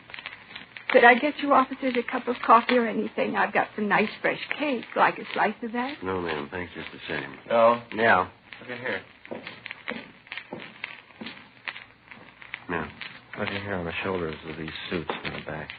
You see this dirt? Looks like it came down from that door to the attic. Yeah. Let me get a chair and we'll have a look. What's this all about? I told you we haven't used that attic. Don't you believe me? We'd just like to take a look if you don't mind, ma'am. Well, maybe I do mind. Just going to take a minute, ma'am. I think you officers have sure got your nerve.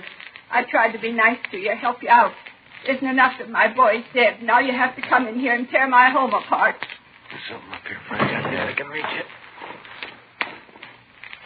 Yeah, here it is. Get my pencil.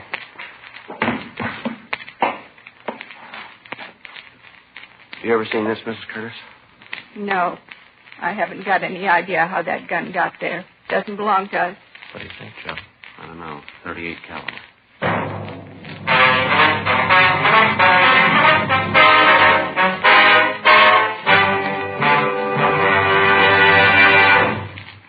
You are listening to Dragnet, the authentic story of your police force in action.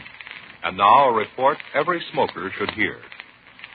Nose, throat, and accessory organs not adversely affected by smoking Chesterfields. First such report published about any cigarette. A responsible consulting organization reports a study by a competent medical specialist and staff on the effects of smoking Chesterfields. For 6 months, a group of men and women smoked only Chesterfield, 10 to 40 a day, their normal amount. 45% of the group have smoked Chesterfields from 1 to 30 years, for an average of 10 years each. At the beginning and end of the 6 months, each smoker was given a thorough examination, including x-rays, and covering the sinuses, nose, ears, and throat. After these examinations, the medical specialist stated, "It is my opinion that the ears, nose, throat, and accessory organs of all participating subjects examined by me were not adversely affected in the 6-month period by smoking the cigarettes provided." Remember this report and buy Chesterfields, regular or king size. Premium quality Chesterfields, and much milder.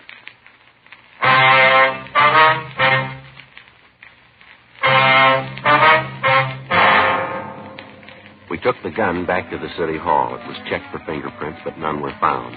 We checked with pawn shop records, but the gun had not been registered. By checking with the manufacturer, we got the retailer's name. It had been sold to the victim, Jeff Curtis.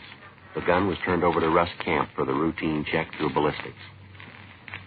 Just a minute till I take it out. Right.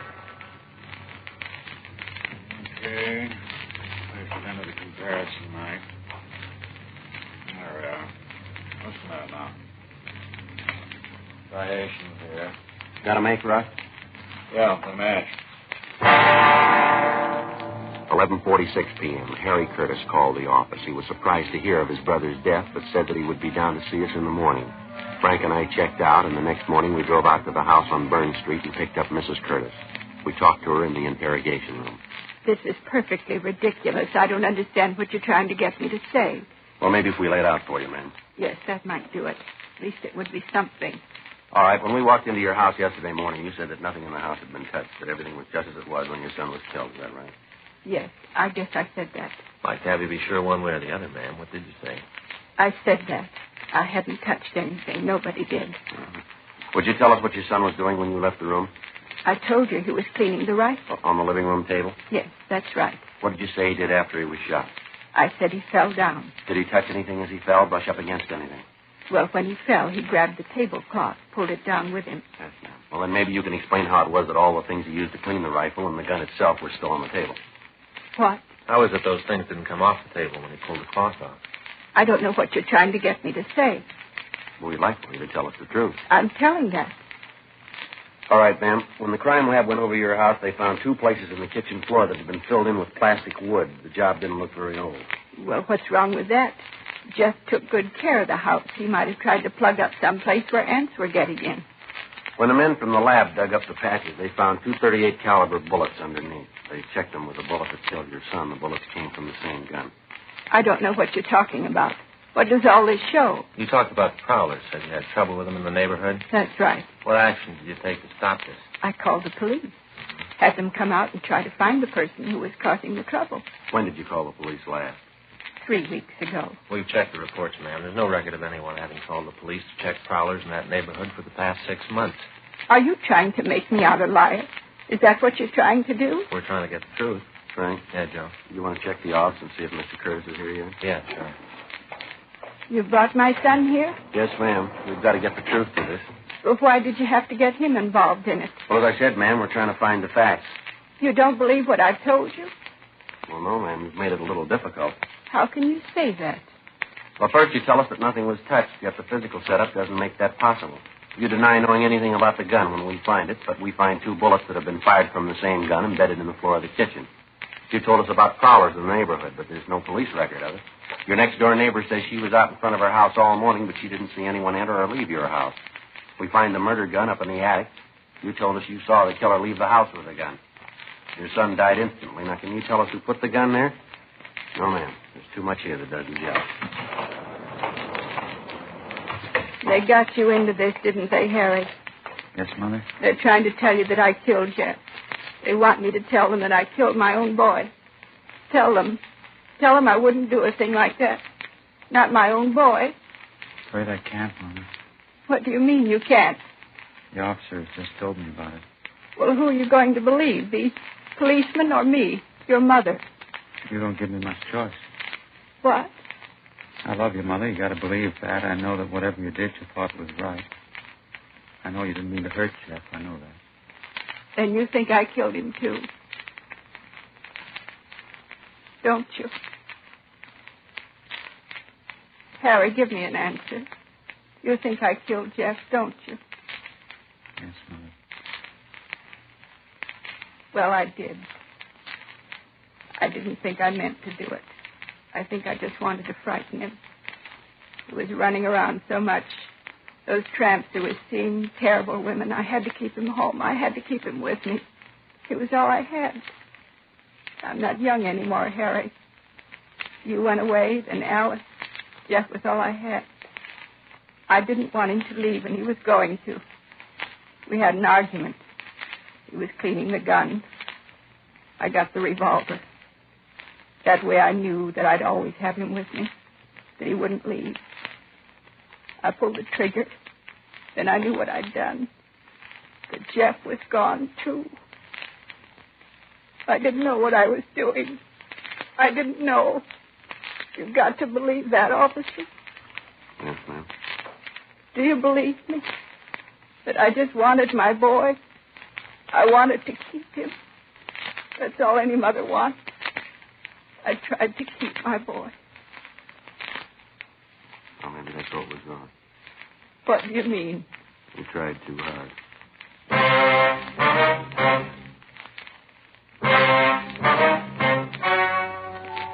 The story you have just heard was true. The names were changed to protect the innocent. On September 4th, trial was held in Department 87, Superior Court of the State of California, in and for the County of Los Angeles. In a moment, the results of that trial. Now, here is our star, Jack Webb. Each of our Dragnet case histories is based entirely on facts taken from authentic police files, and everything we tell you about Chesterfield is based on facts, too. Chesterfield, for example, was the first to name its ingredients. Chesterfield tells you what it's made of, because you should know what gives you the best possible smoke. Now, that brings me to the report that George Fenneman and Hal Gibney read earlier. That, too, is based entirely on facts. Nose, throat, and accessory organs not adversely affected by smoking Chesterfield. First such report ever published about any cigarette. Remember this the next time you buy cigarettes and ask for Chesterfield. Regular or king size, premium quality Chesterfield gives you the best possible smoke.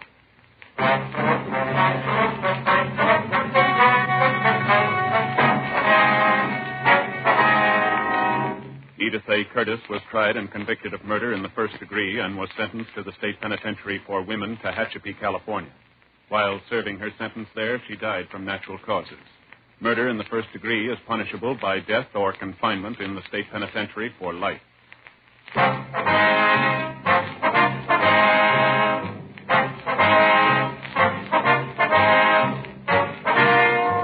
You have just heard Dragnet, a series of authentic cases from official files. Technical advice comes from the Office of Chief of Police W.H. Parker, Los Angeles Police Department. Technical advisors, Captain Jack Donahoe, Sergeant Marty Wynn, Sergeant Vance Frazier. Heard tonight were Ben Alexander, Herb Ellis, Helen Cleve, Whit Connor. Script by John Robinson. Music by Walter Schumann. Hal Gibney speaking. Tomorrow, sound off for Chesterfield. Either way you like them, regular or king size, Chesterfield gives you the best possible smoke. Much milder Chesterfield. Chesterfield has brought you Dragnet, transcribed from Los Angeles.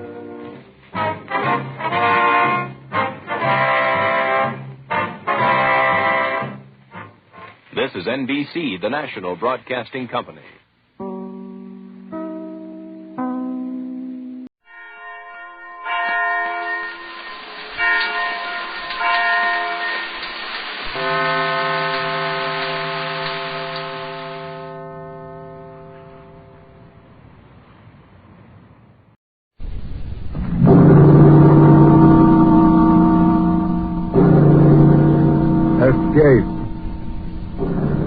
Escape tonight to occupied France and the underground.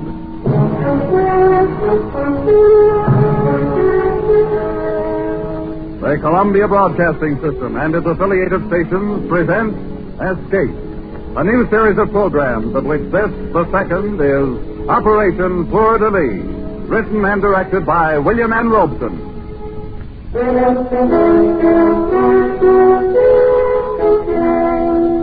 Today, the 14th of July, the people of a free France celebrate the anniversary of their escape from the tyranny of the kings of Versailles.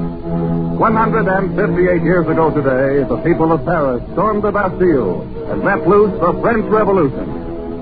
The torch of liberty set afire that day never burned more fiercely than during the years when France was occupied by the Nazis. We escape tonight to occupied France, from which 3 years ago there was no escape.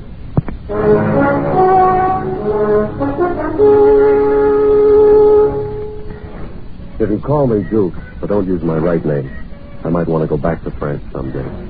And there are a lot of people in the world that wouldn't understand that what I did was justified in the war. No, I don't have any regrets. Moral ones, that is. It isn't what I did to Renee that keeps me awake at night. Just the memory of her. There isn't much about her in my official report on Operation Fleur de Lis, but then it isn't customary to include descriptions of slim, sunburned legs and wide, deep brown eyes in a military document. And anyway, she was only an incident in the operation, even if she became somewhat more important to me. Operation Fleur de Lis began, like all the others, in the grubby, undistinguished house in London, which was the headquarters of the OSS, the Office of Strategic Services, otherwise known in various parts of the world as screwballs, cutthroats, spies, cloak and dagger boys, and American underground agents.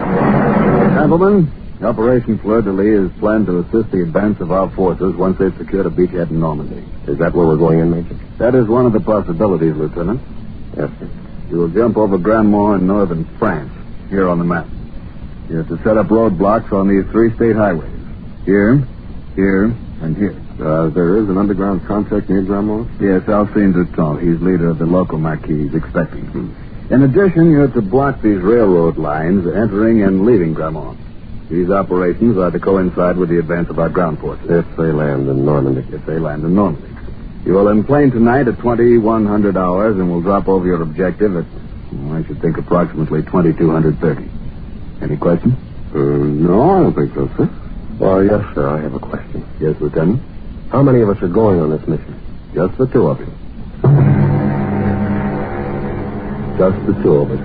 And all we had to do was organize an underground army, disrupt the supply lines of a half a dozen Nazi divisions, and give support to the entire Allied invasion.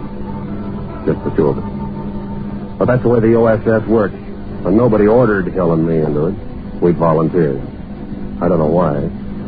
Maybe for moments like this one, when you get a B-24 assigned to you as a personal taxi, and there's lots of room to sprawl around after Bombay. How do you feel?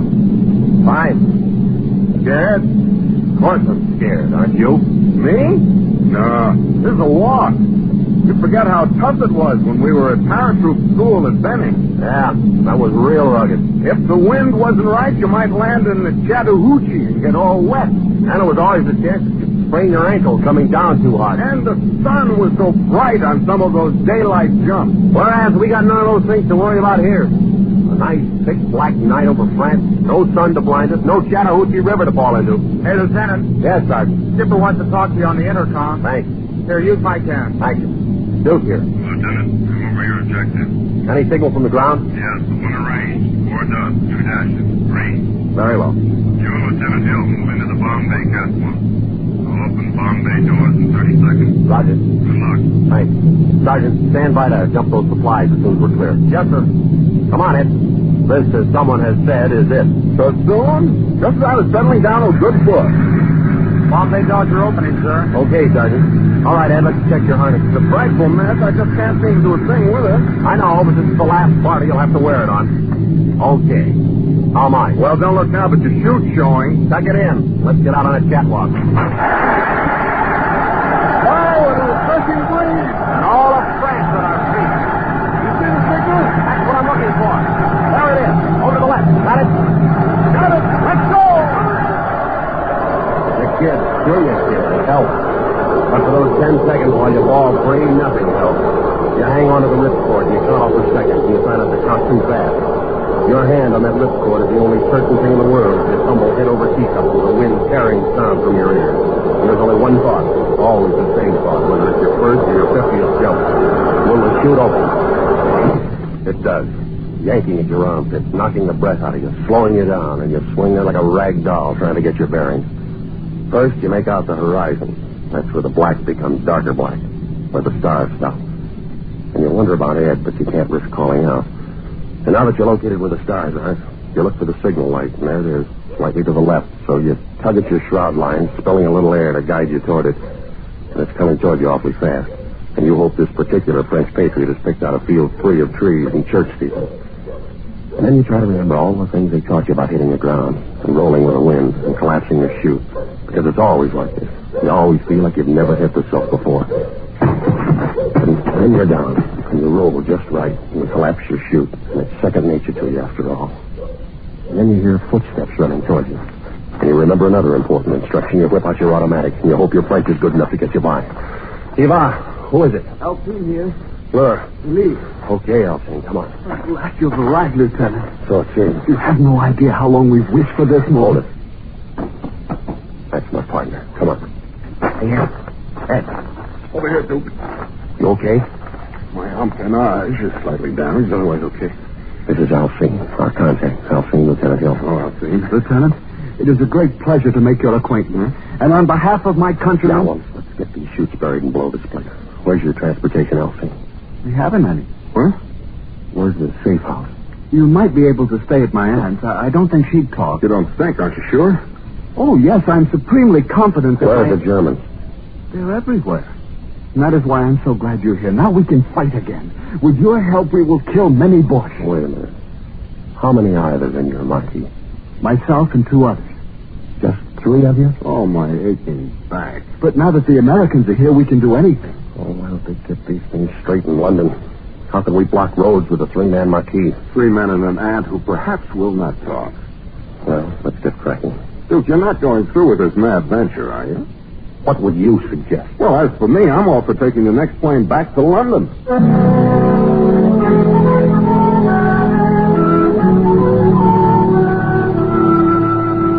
Another piece of bread, Lieutenant. No, thank you, ma'am. This bone chicken is delicious. How do you call it? K-ration. Supreme. We've had nothing like it since the boss came. Yeah, well, you get used to it. And cigarettes, Aunt Marie. Cigarettes made of real tobacco. Ah, you Americans have everything. Madame, Alcine, you are kind, you are hospitable. But the comforts of K-ration will not block roads. We need men. We must form a Marquis. But we have a Marquis. Look, Alcine, there are 3 of you and 2 of us. Sure, we've got guns and we've got ammunition and supply chutes somewhere out in that field where we landed. We've got arms for 50 men. But if we had those men, we still couldn't go to war against the German division. Now, you said yourself there's at least a division garrisoned in Grammont. What must we do? First, we must organize a Marquis. We need men. Can you get them? I can go into the village and talk to my friends. Should have done that a long time ago. Faustine, that would be most unwise. Why? Didn't you know? Faustine is a patriot. He's a deserter from the Vichy army, so he's wanted by the Gestapo. Oh, great. And there's a Gestapo headquarters in Grammont, of course. Of course. Faustine is not one to run from danger. Quite the contrary. I can get Renee to help. Who's Renee? Alcine's sweetheart, a lovely girl from Paris. Poor thing, she had to come down to the country because her house was bombed out. Let's leave her out of this. But, Lieutenant, she would be most happy to help. Alcine, you've got a lot to learn about guerrilla warfare. You might as well study your first lesson right now. It's short and to the point. No games.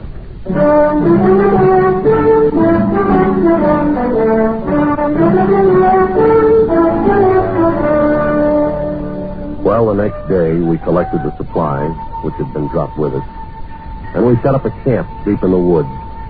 Hill and I were loaded with French money, so we were able to buy food from the friendly farmers. Maybe it was the food as much as patriotism that brought us recruits. Anyway, after a week, we had nearly 30 men.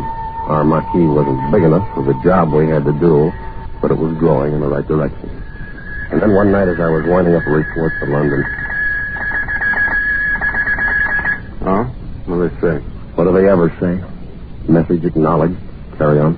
Well, what about new batteries for the radio? What about extra ammunition for the Buck Rogers guns? When are they going to get another drop to us? Why don't you ask them? Yeah, I know. They do the best they can, I guess. After all, we're not the only Boy Scouts in this jamboree. Mm-hmm. Hey, Duke. Yeah? There goes Alcine again, off toward the road. What is... Hey, Alcine! Yes? Come here a minute. Yes, Lieutenant. Where are you going? I was just taking a stroll. You on night guard? Not tonight. You weren't on night guard last night, were you? No, Lieutenant. Or the night before? No, sir. But you weren't in camp all night, were you? No, sir. What's the matter? Don't you like the camp? Rather sleep at your aunt's? Is it too rugged out here for you? No, sir. Then where were you? In the village. You know the orders. No one is to go into the village. Yes, Lieutenant, but I only go in at night. That makes no difference. But it does. You see, Lieutenant, I'm so in love. Oh, great. The girl from Paris? Yes. You should see her, Lieutenant. She's the most beautiful, the most charming. Then don't you know you're endangering the whole Marquis by disobeying my orders? Oh, no, sir. There's no danger with Renee. She hates the bush. Why, she wants to join us. You've told her about us? Oh, yes, sir. Are you out of your mind? How do you know she's all right? I just know that's all. She's the most wonderful person in the world. She's a real patriot. I told you, rule number 1 is no game. Yes, but Renee is different. Yeah. Well, you better marry her before you bring her around here, or you'll have to share her with the rest of these wolves. Lieutenant, do I understand you? Forget it, Elsie. It's just an American figure of speech. May I tell Renee she can join us? Oh, not quite yet. Later, maybe. Yes, Lieutenant. Is that all? Yeah, that's all. If you got to take it, Elsie, take it easy. I do not understand. Just another American idiom, Elsie. Good night. Good night, sir. Hey, Duke. You gonna let him get away with that? Well, what are we gonna do? Slap him into the guardhouse for 30 days. Only this isn't the American Army. We haven't any guardhouse. Yeah, thanks from a security standpoint. I know. We try to keep these boys from sneaking off home every now and then. We're not gonna have any Marquis.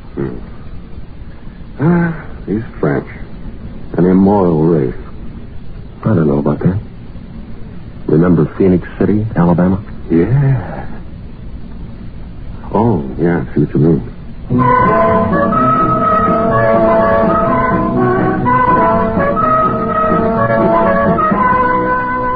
There wasn't anything we could do. If we'd ordered Alphine to stay in camp, he'd have sneaked off anyway. He had that dreamy, faraway look that's baffled parents, teachers, and first lieutenants since the beginning of time. I didn't worry so much about it because our Marquis was growing, and Ed Hill and I were breaking our backs pushing those French kids through an airsoft basic in 3 weeks. Headquarters in London didn't tell us much, but we did know from the BBC that the boys had landed at Omaha Beach, and it wouldn't be long before they'd be needing our roadblock. And then one morning, about D+4, I think it was, I was out in the woods running a squad through concealment. Oh, no. Hit the dirt. Don't wait or you're dead. When you see the signal, hit the dirt right now.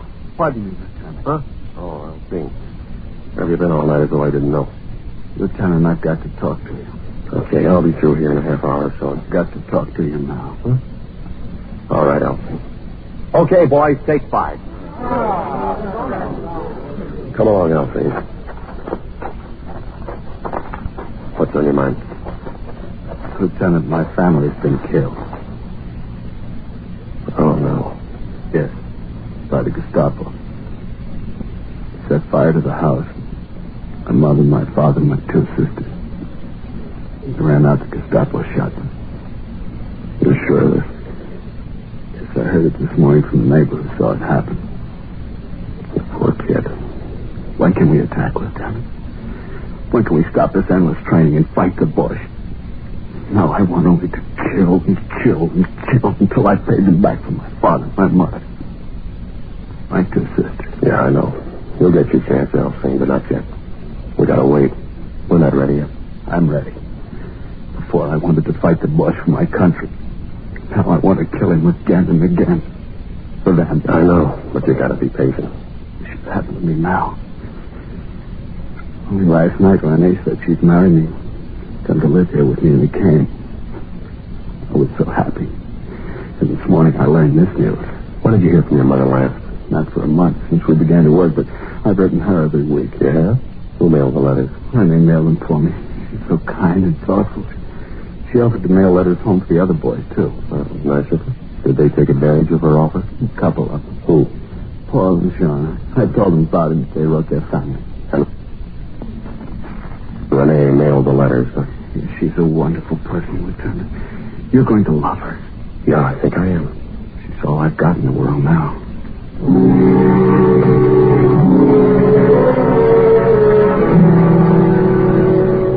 two make four in occupied France just the same as anywhere else. And sometimes it's just as hard to prove. But one thing was sure. Now I wanted to meet Rene in the worst way. But I had to postpone the pleasure because early that afternoon one of the outposts broke into camp out of breath. Yes, Paul. The boats. They're coming down the road through the forest. How many? I did not stop to count them. Several truckloads, to be sure. Pass the word to Lieutenant Hill. Ask him to bring his detail into camp on the double. Yes, Lieutenant. Alcine. Yes, sir? Take 2 men and go down to the road and see what they're up to. Yes, sir. Just reconnoiter. Don't fire at them. But this is my chance for revenge. Listen to me. Don't fire at them at the command. Yes, sir. They may not be after us at all. Now get going. Immediately, Lieutenant. What's the order of the day, Duke? Plants, Graham? Yeah, looks like it. All your men here? Present accounted for. All right, boys, now gather around, will you, and get this. There's a convoy of Germans coming down the forest road. Now, wait a minute. We're not going to fight them. You know what our job is. Roadblock. We got tanks, artillery, and airplanes that'll be along soon to do the killing. But we have... Now, look, our security's been pretty good. And those Krauts may be on a routine patrol. Chances are they don't even know we're here. They do now. Listen. Yeah. Well, that does it. All right. Your men got your weapons? Yeah. Good. Now, you know the procedure. Get lost. Before you leave the forest, bury your weapons, ammunition, and equipment. Rendezvous at the home of Alcine's aunt at 2200 hours tonight. Good luck. Come on, Ed, let's scram. Well, he who doesn't fight and runs away lives to fight another day. Something like that. Who tipped them off? I'm not sure, but I got a pretty good idea. Who's down there at the road? Alcine. He's fighting a private war, the poor jerk.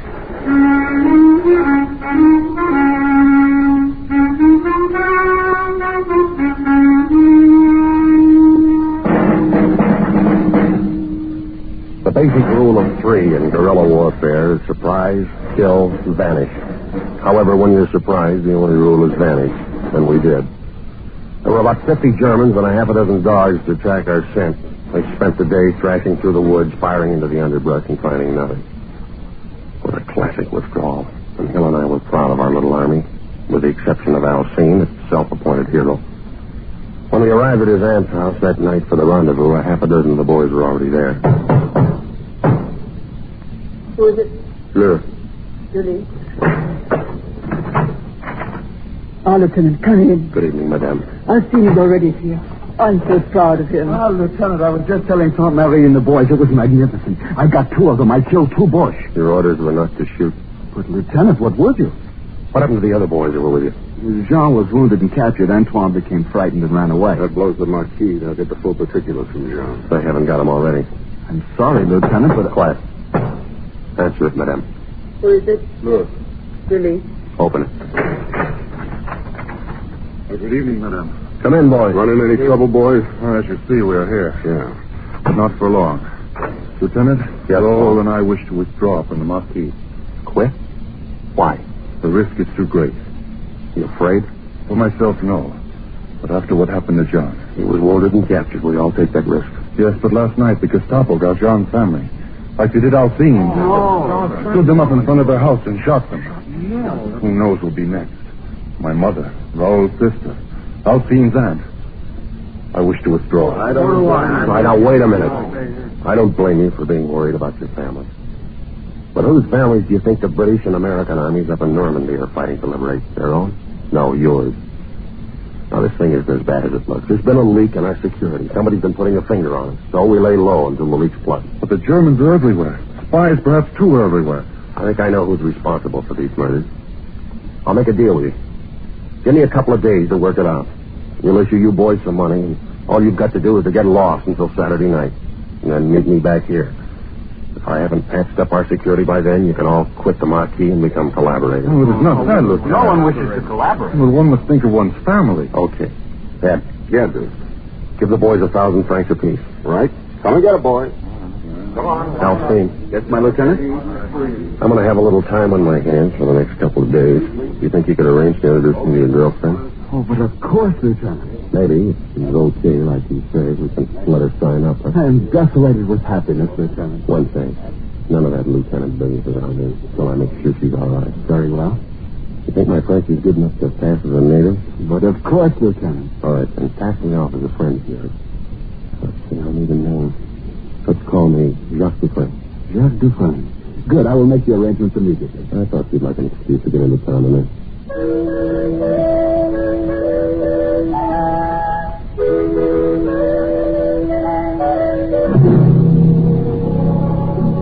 afternoon, Alcine brought the girl out to the woods near his aunt's house. I stood behind a tree to watch and make sure they weren't being followed. She was all right. Tall, long, sunburned legs, her hair caught in a blue ribbon like a little girl's. I let them walk by, and then I kept them behind my tree. Oh, there you are, Jack. Hello, Alcine. Rene, this is my good friend, Jack Dufresne. He's from Paris, too. Jack, this is Rene Dubois. Glad to meet you, mademoiselle. And I'm honored to meet you, monsieur.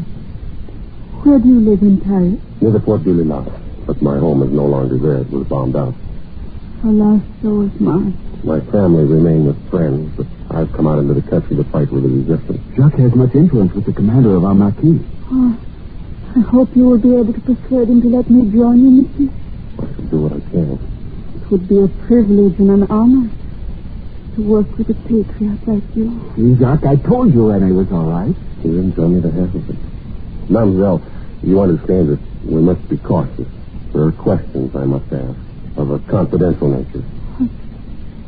Why don't we meet again? Alone. Why not? Say, tonight? I have a little car. We might take a drive. Fine. But, Rene, you promised me that... We'll see you some other time next year. Remember, France comes first.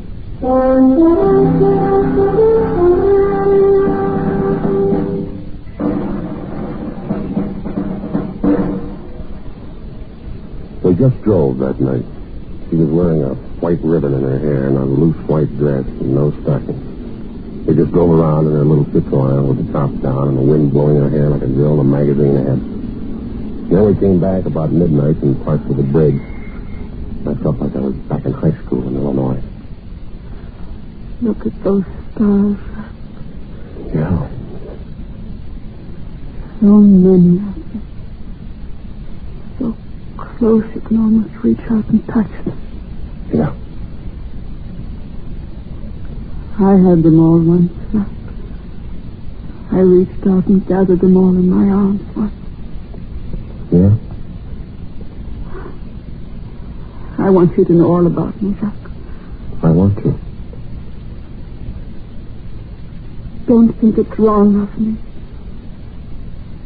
But I've been in love. There's nothing wrong in being in love. He is a soldier. Most everybody is these days. A German soldier. Oh. Don't you think that love is bigger than war or hate or anything? Yeah, I guess so. He's dead now. That's good. I'm sorry. I mean, I didn't mean to hurt you. I'm not sorry he's dead. I'm so confused. I want to understand things. I want to be intelligent about things. Everything is so mixed up. Like now. Like now? Yes. Look, I've never been so happy as I am tonight. Not even with the German? Not even with him. Why does it have to rain? Why do those blessed stars have to go out one by one to make way for another day of war? Why can't we stop time? You and I. Gather all the stars together. Just for us. I don't know, baby. Never been done before. But we can try.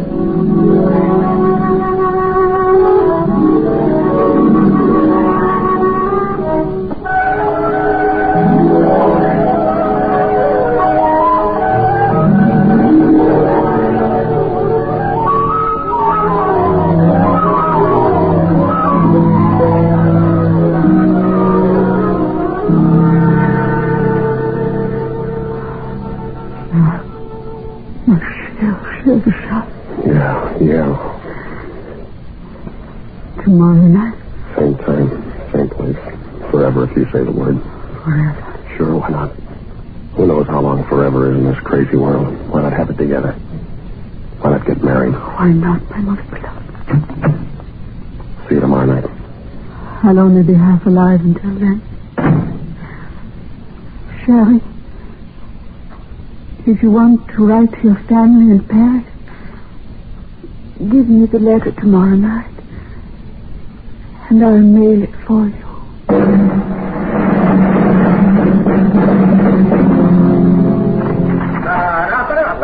Oh, no. All right, drop that rock and grab a sock. Rise and shine, lover boy. I brought you a cup of chocolate. Figured you want breakfast in bed this morning. Okay. How'd you make out last night? Okay. Details? What's up with details? Nothing much to report. We drove, and then we parked for a while and talked. Did you give anything away? No information. She's a funny kid. Her dialogue is as corny as a bobby sox. She knows she's pretty, so she wants to be admired for her mind. But I'm sure she's our Matahari. How come? She offered to mail a letter to my family. That's consistent. I asked her to marry me. What? She didn't believe me, but she pretended like she's in. Oh, I don't know why she's doing what she's doing. Thrills, maybe. French juvenile delinquent. Maybe. Tonight's the night. The night you get married? No, the night we get her. The boys are meeting us here at midnight, you know. What's the plan? Well, I'll take another ride with her. And about midnight, we'll be back and park for the bridge. You'll be there out of sight. I'll have some brandy along, and I'll slug her drink with a capture pill. When she's passed out, I'll give you the come-on, and you join me.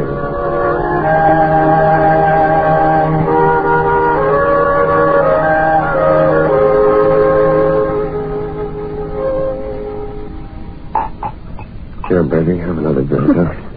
I shouldn't. That brandy always makes me sleepy. Well, whatever. This is a celebration of our engagement. Oh, kiss me, Jack. Again and again. Sure. Jack, the stars are near. Nearer than they've ever been. Nearer than you think, baby. I love you, Jack. I do love you. Kiss me again. Do it again. And again. Willie. Baby. Are you asleep? You collaborationist pig, can you hear me? Okay, Ed. She out?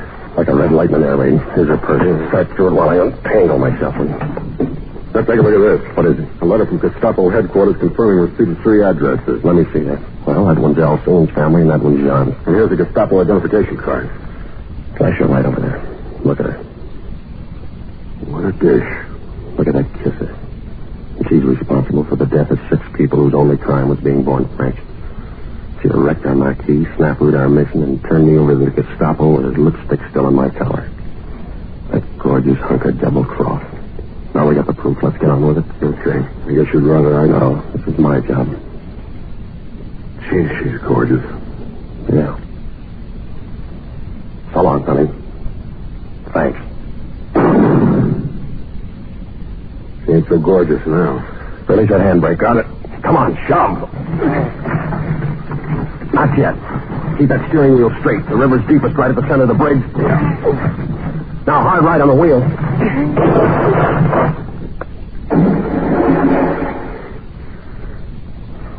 You know something, Ed? I think she finally did gather that armful of stars.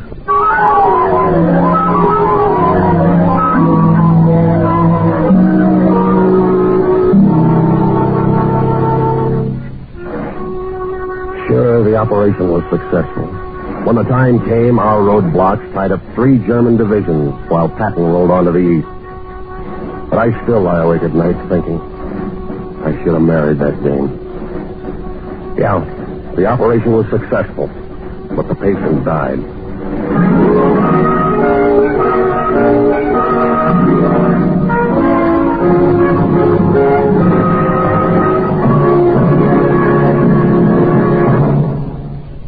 Operation Fleur de Lis was written, directed, and produced by William N. Robeson with Jack Webb as Duke, Elliot Lewis as Hill, Peggy Weber as Renee, and Harry Bartell as Alcine. Operation Fleur de Lis was based on an incident from the files of the OSS, recorded in Sub Rosa by Stuart Alsop and Thomas Braden. The special musical score was conceived and conducted by Cy Pure.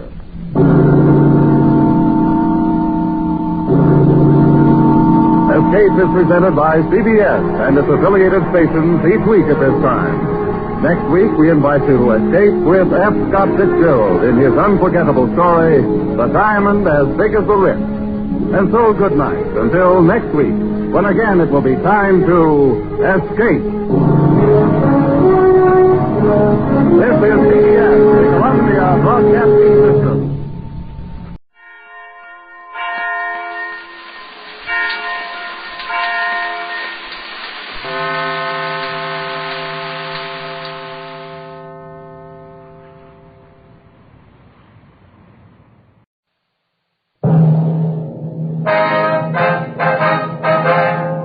Sound off for Chesterfield. Chesterfield, only cigarette in America to give you premium quality in both regular and king size, brings you Dragnet.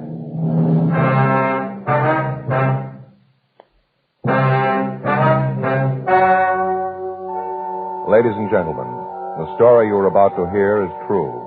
The names have been changed to protect the innocent.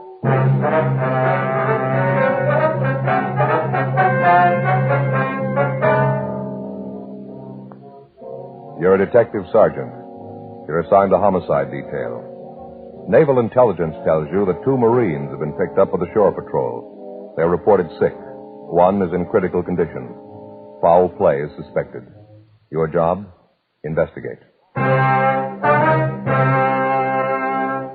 Here's what leading tobacco publications have had to say about king-size Chesterfield. U.S. Tobacco Journal, Atlanta, Georgia. Chesterfield king size is going strong. One jobber reordered twice this week in addition to his regular order. And the Chicago Weekly, Tobacco Leaf, reports more calls for Chesterfield king-size cigarettes than for most brands being marketed. The reason for king-size Chesterfield's amazing success is this. All king-size cigarettes give you quantity, but only Chesterfield king-size gives you quantity plus quality. Premium quality. That means Chesterfield king size contains tobaccos of better quality and higher price than any other king size cigarette. The same fine tobacco as in regular Chesterfield. Enough more of this tobacco to give you over a fifth longer smoke. So remember, Chesterfield is the only cigarette to give you premium quality in both regular and king size. Buy 'em either way you like 'em. Chesterfield gives you the best possible smoke. Much milder.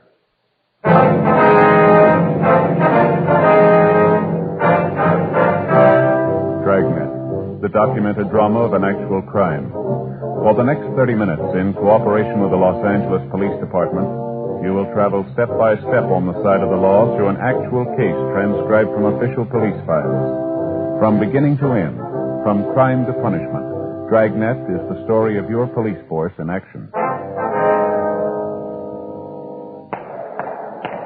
It was Tuesday, July 10th. It was hot in Los Angeles. We were working the day watch out of homicide detail. My partner's Frank Smith. The boss is Captain Lorman. My name's Friday.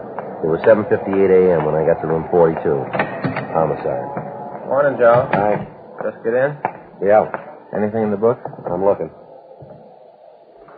What's the matter? You hacked about something? No. Why do you ask that? Well, figures you're sore about something. What do you do, take a sour pill? You keep this up, you won't be asked to post toothpaste ads. Well, that's funny. All right, Joe. Tell your Uncle Dudley. What's the matter? Not at that court deal yesterday. It was miserable. Thing you and Gaffney been working out? Yeah, the white glove bandit came up while you were out on vacation. Spent over a month on it. Covered it from every angle. Yeah? Looked like we had the guy any way he turned. We had an idea how much he'd taken on each job. Lee thought he traced him on every move he made on each of the deals. We figured we really had the guy. DA's office thought so, too. They quit him? Yeah. Let him walk right out. 12 men, good and true. Let that cheap hoodlum walk right out on the streets a free man. Well, that's the way it goes sometimes. Is there Mr. Friday here? Yes, sir. I'm Friday. Is something I can do for you? Well, I'm Richard Houston, Naval Intelligence. Deputy Chief Brown directed me to you. I see. Well, it's my partner, Frank Smith, Lieutenant Houston. Hello, Smith. Like, sit down, sir. What is it we can do for you? Well, we got a weird one. That's why we thought your department ought to be in on it. About all I can tell you is just the skeleton of the thing. We don't know all the details. We haven't gone into it completely yet. We figured you fellas would like to be in on it from the beginning. Looks like it's going to be a police investigation. Yes, sir. To begin, I should go back 3 weeks ago and tell you the story as near as we've been able to reconstruct it. Yes, sir. Go right ahead. Well, a couple of Marines left the base. They'd just gotten back from Korea, both on a 48-hour pass. We figured they came up here to L.A.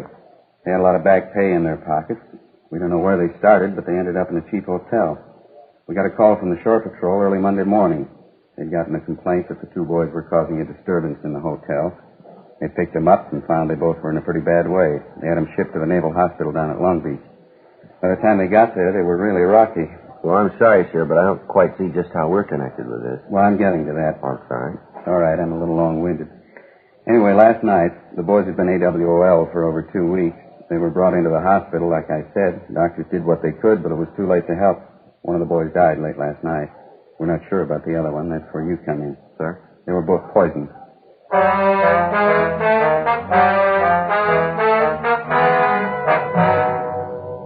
9:06 a.m. Frank and I talked with Captain Lorman, then we checked out a trip car and left for Long Beach. When we got there, we talked with the doctor in charge.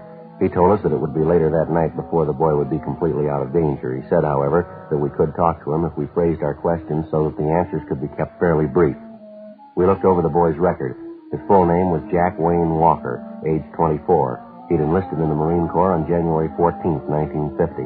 He'd spent almost a year in the Far East, and his service record had been good until this time. The record of the victim, PFC Edward Monahan, was pretty much the same.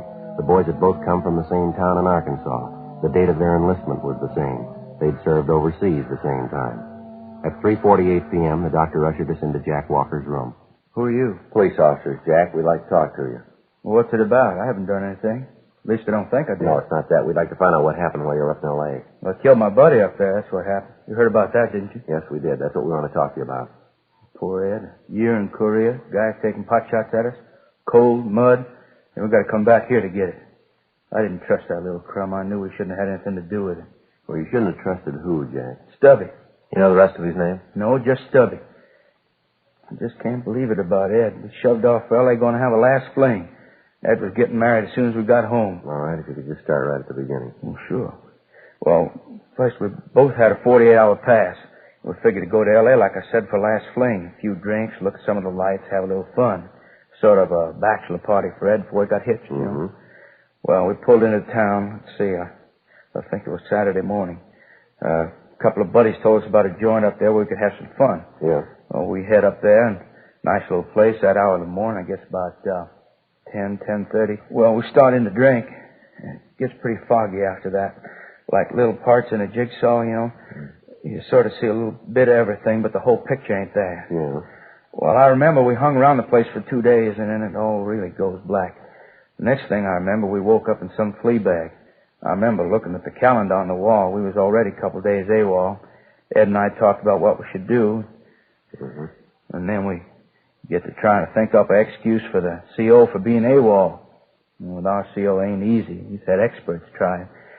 Ed says he figured out something, so we stop at the bus depot, get back to base. On the way, we pass this bar, and Ed says, well, maybe we ought to stop and have one more for the road, so we do, and I don't remember much for a couple more days. And I remember once we stopped and watched a guy get tattooed. Ed and I got talking about it, you know, whether or not we should have it done. Finally, we figured it was kind of kid stuff, so we didn't. I remember that because it was right after we left the tattoo place, we went to this bar where we met Stubby. Now, this is the fellow that you were talking about? Yeah, it's him. And you met him in the bar? Yeah. Ed and I were sitting there trying to figure out what we was going to do, you know. We were pretty broke by this time, and then, too, we was over 2 weeks AWOL. Anyway, sliced it, we had big trouble. Yeah. Well, we walked into this place. It was about 4:30 or 5 in the afternoon. At least near as I can tell, that's about what time it was. The whole deal gets kind of foggy. We sat down at this bar and ordered a drink, and just sitting there minding our own business, trying to figure what we ought to do. Then this Stubby joker comes up, sits down next to Ed, brings a drink with him. He was in the bar when you came in, is that right? Yeah, well, at least I think so. I didn't pay much attention, but he had a drink when he come up to Ed and me. Yeah, go ahead. Well, he got to talking about the Corps, and next thing we know, he's setting up the drink. The way we was fixed, as long as he wanted to buy, we wasn't going to argue. Did they seem to know this Stubby in the bar? Yeah, the girl who waits on tables called him my name. All right, you want to go ahead? Yeah, well, this Stubby kept going on about how he liked the Corps and how he'd won a whole flock of citations in Korea. Told us all about the time he'd spent in Japan. First we thought he was just throwing a bunch of coconuts at us, but we'd ask him about places in Korea and things you could only know if you was there. He'd come up with the answers all right, but even with all that, there was something that just didn't ring true with it. Yeah. Anyway, Long about 8 or 8:30 that night, Stubby got in a thrash with the bartender, something about the price of the drinks, so he suggested we go up to his place and get a jug, and drink up there. Well, I wasn't too hot for the idea, but Ed said we had nothing to lose, and we didn't have a sack for the night, and there wasn't much dough left, so we shoved off with him. Where'd this Stubby live? A hotel down on 5th. I'll tell you how to find the place. Same place you were picked up in? Yeah. We got the address there. Oh, okay. Well, what happened when you got Stubby's room? Well, we cracked the jug, sat around drinking for a while, and then Ed and I went to sleep. Mm-hmm. I tell you, the next morning we had the biggest hangovers in the entire United States and Canada, both of us. We felt miserable. Ed started beefing about the cheap booze Stubby had rung in on us. That's when he tried to tout us on them pills. What pills are those? Oh, them things supposed to relieve hangovers. Oh, you mean the kind they sell in drugstores? Oh, no, not them. Stubby told us about that one. He'd come back to the States. He'd stood some duty in a hospital and said that while he was there, he got them pills. Said there was a special prescription, that they was great for head shrinking. He wanted us to try them. Did you? Well, no, not right away. He kept after us, though, kidding us about being big, tough Marines with a hangover. And then he took one of the pills, leastwise we thought he did. So Ed and I figured then we didn't have anything to lose. You took one of these hangover pills then, did you? Yeah, we both did. Mm-hmm. What happened then? Well, nothing right away. Stubby said it'd take a little time for it to take effect. We got up and started to get dressed. Ed and I thought we'd better get back to the base, We'd probably be in enough trouble as it was without worrying about a hangover. Yeah. You left the room? No, we was just getting our stuff together, and Ed took sick. Said he had awful pain in his stomach, like a cramp, We asked Stubby if the pill could have caused it. He said no. It must have been the booze. Yeah. Well, right about then, I was getting ready to mop up the place with this Stubby. I figured sure he'd given us a Mickey. I couldn't figure why, though. Then it hit me. That pill, huh? Yeah, I guess so. Real bad cramps in my stomach. I got real dizzy. The room started to go around. And we asked the Stubby to call a doctor, and that's when we knew he was really in trouble. How's that? Well, we knew then he was nuts off his trolley. And neither of us could walk. Ed doubled up and passed out, and I could hardly keep awake. We both just lay there on the floor. I kept asking this bum to get us a medic. Mm-hmm. Did he? No, he just stood there and laughed at us. Laughed like a crazy fool. He kept saying we was big, strong Marines. We should be able to take a little stomach ache without running to a doctor. At no time did he make any attempt to get you medical help? No, just like I said, he just stood there and laughed at us. Then he got real mean. Got crazy leer on his face. Said he'd show us that he'd fix us up good for what we'd done. Well, what do you mean by that? I don't know. All I thought about was getting Ed and me to a doc. About this time, I didn't much care what the little screwball did. Then it really started harping on how he's getting even with us. I tried to get at him. I'd have killed him if I could have. I tried to get at him, but I fell and went out, I guess. And that's when he said that thing about that we wouldn't be the last ones he'd get. What? Well, he said like this, you guys are the first, just the first. But there's going to be more, a lot more.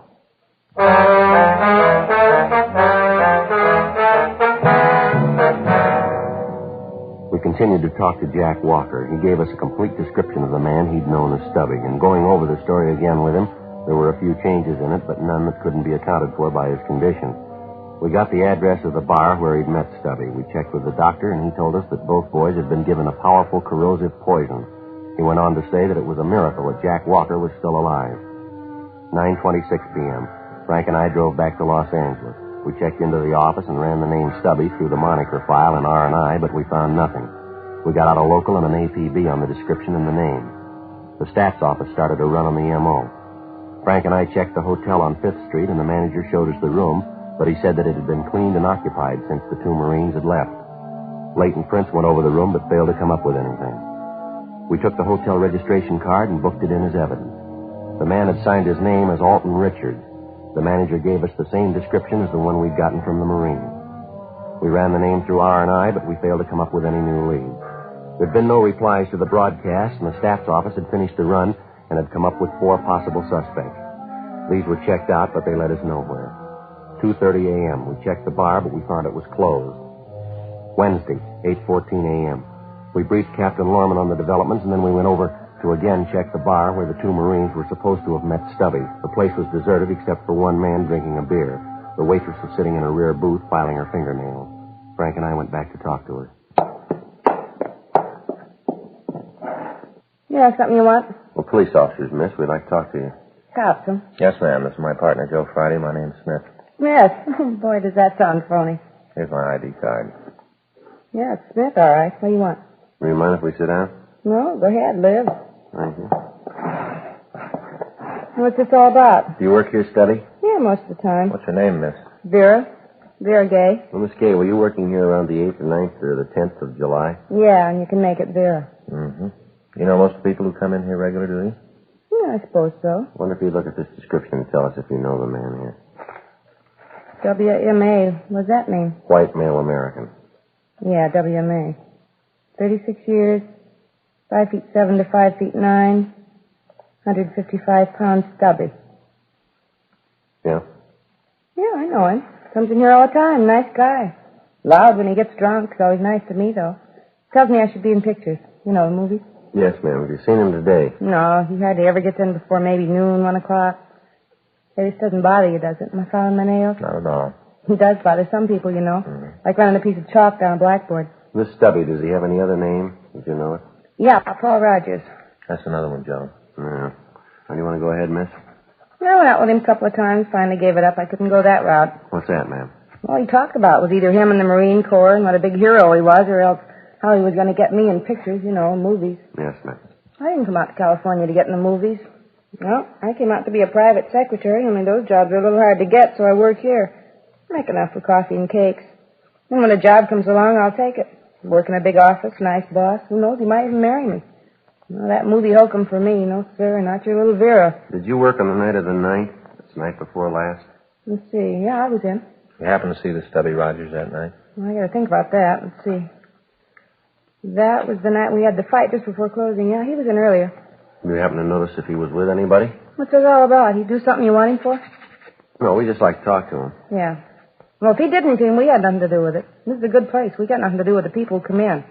Got the price of a drink, they get served. We don't ask for trouble. Oh, we aren't going to cause any trouble, miss. We just want to talk to this Rogers. Yeah, well, as long as we aren't run into it. Do you remember if he was with anyone? Yeah, he was with a couple of Marines. Left with him, had a beef with Sam. He's the night bartender. Complained that the drinks were too high. I don't know what he was crying about. He's been drinking here a long time. Never had problems before. You saw him leave with these 2 Marines then? Yeah, 3 of them walked out. I think actually they sort of floated up. 2 kids were really boiled. Do you remember what time it was when they left? Oh, that'd be kind of hard to tell. We were pretty busy. It was pretty important, miss. Let me think. I guess maybe around 8, maybe 8:30, around in there. It's just a guess, though. Do you have any idea where this Rogers lives? Yeah, I've been there a couple of times. Hotel on South Hill. Can you give us the address? Yeah, I got it in the purse. I should have known he was a phony. Always saying us how he could get me in pictures, you know, in movies. Yes, ma'am. Don't come that way. Of course, you understand I didn't come out here to get in pictures. I came out to be a private secretary. Here's the address. Here, keep it. I won't be using it anymore. All right, thank you, Miss Kay. Here's our card. If you think of anything more you think we ought to know, we'd appreciate a call from you. Yeah, thanks. Sure appreciate your help. Well, you never know. Maybe I'll need your help sometime. Matter of fact, you might be able to lend me a hand. What's that, miss? You know any picture producers? You know, movies.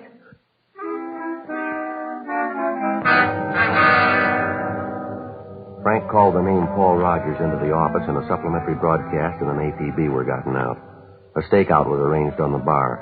We went back to the city hall, and a check through R&I on the name Paul Rogers netted us nothing. We drove over to the hotel on South Hill.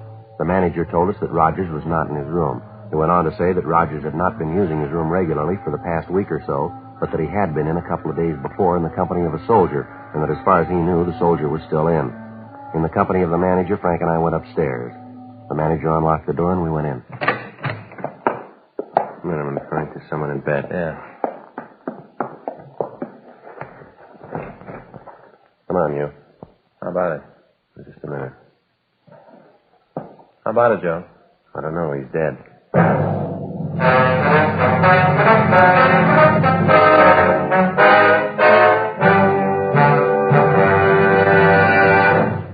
You are listening to Dragnet, the authentic story of your police force in action.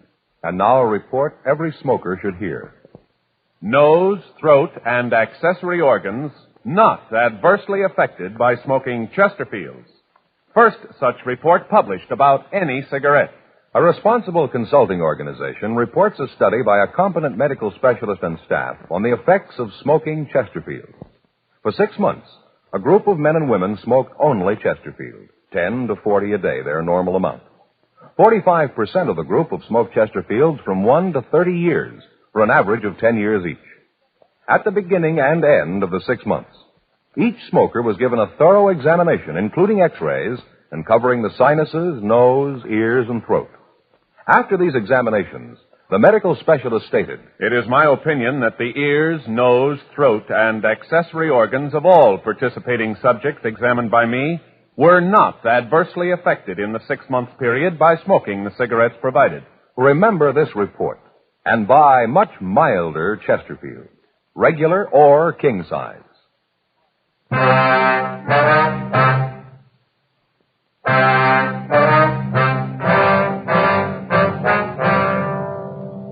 Wednesday, July 11th, 12:40 p.m. We called the coroner's office, then we got in touch with the crime lab and the photographers. After the pictures had been taken, the body was removed. The victim was a soldier in his mid-30s. On the nightstand beside the bed, we found an empty pill bottle and a suicide note. The note was booked as evidence and turned over to Don Meyer for comparison with the handwriting taken from the hotel registration card that Rogers had signed. The men from Leighton Prince went over the place thoroughly. They came up with several classifiable prints. Fingerprints found on the bottle belonged to the victim. There were several other sets in the room which were not identified. The crime lab went over the room, and then they went back to the lab to make their analysis. All officers in the area were alerted to be on the lookout for Rogers.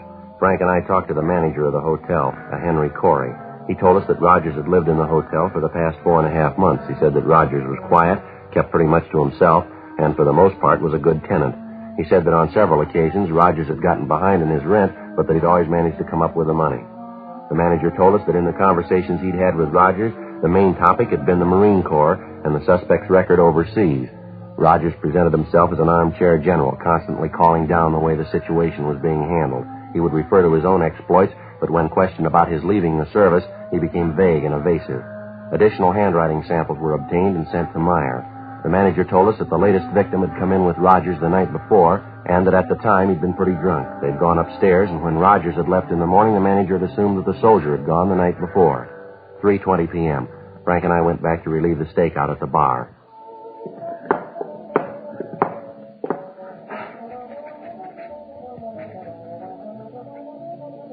Back again? Yes, Miss Gay. Sit down. Thank you. It seems like every time I see you, I'm doing something with my nails. This morning filing them, now I'm filing them again. I'm going to put polish on them after this. I guess you think I'm pretty vain. No, not at all, miss. A new color called Frosted Rose. And pretty? Mm-hmm. Kind of iridescent, what the label says. To sprinkle your nails with stardust. Yes, ma'am. It's a pretty bottle, too. They sure put things up nice nowadays. Uh-oh, here comes your boy. That's Rogers. Yeah. Yes, Stubby, what'll it be? Bourbon, Cole. How's it going, Stubby? Same old six as before. Yeah, pretty dull. You're doing a great business. No, it's early yet.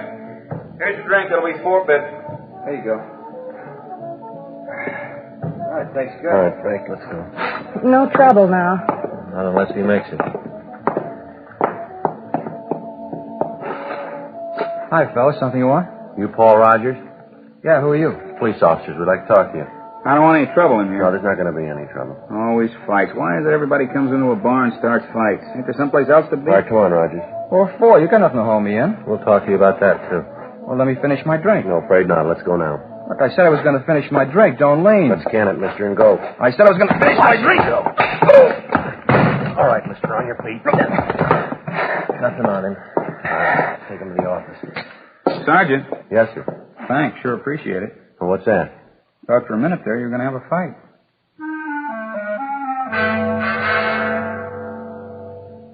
We took the suspect back to the city hall, then we checked the name through the Marine base in San Diego. Lieutenant Richard Houston called back to say that Rogers had received a court-martial and a dishonorable discharge in January of that year.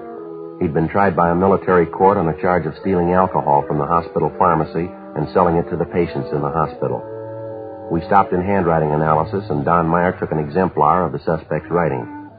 When we checked by the office, there was a message from Sergeants Bill Cummings and Harry Hansen stating that their investigation had shown that the death of the soldier in Rogers' room was suicide beyond any doubt. 7:46 p.m. Frank and I talked to the suspect in the interrogation room.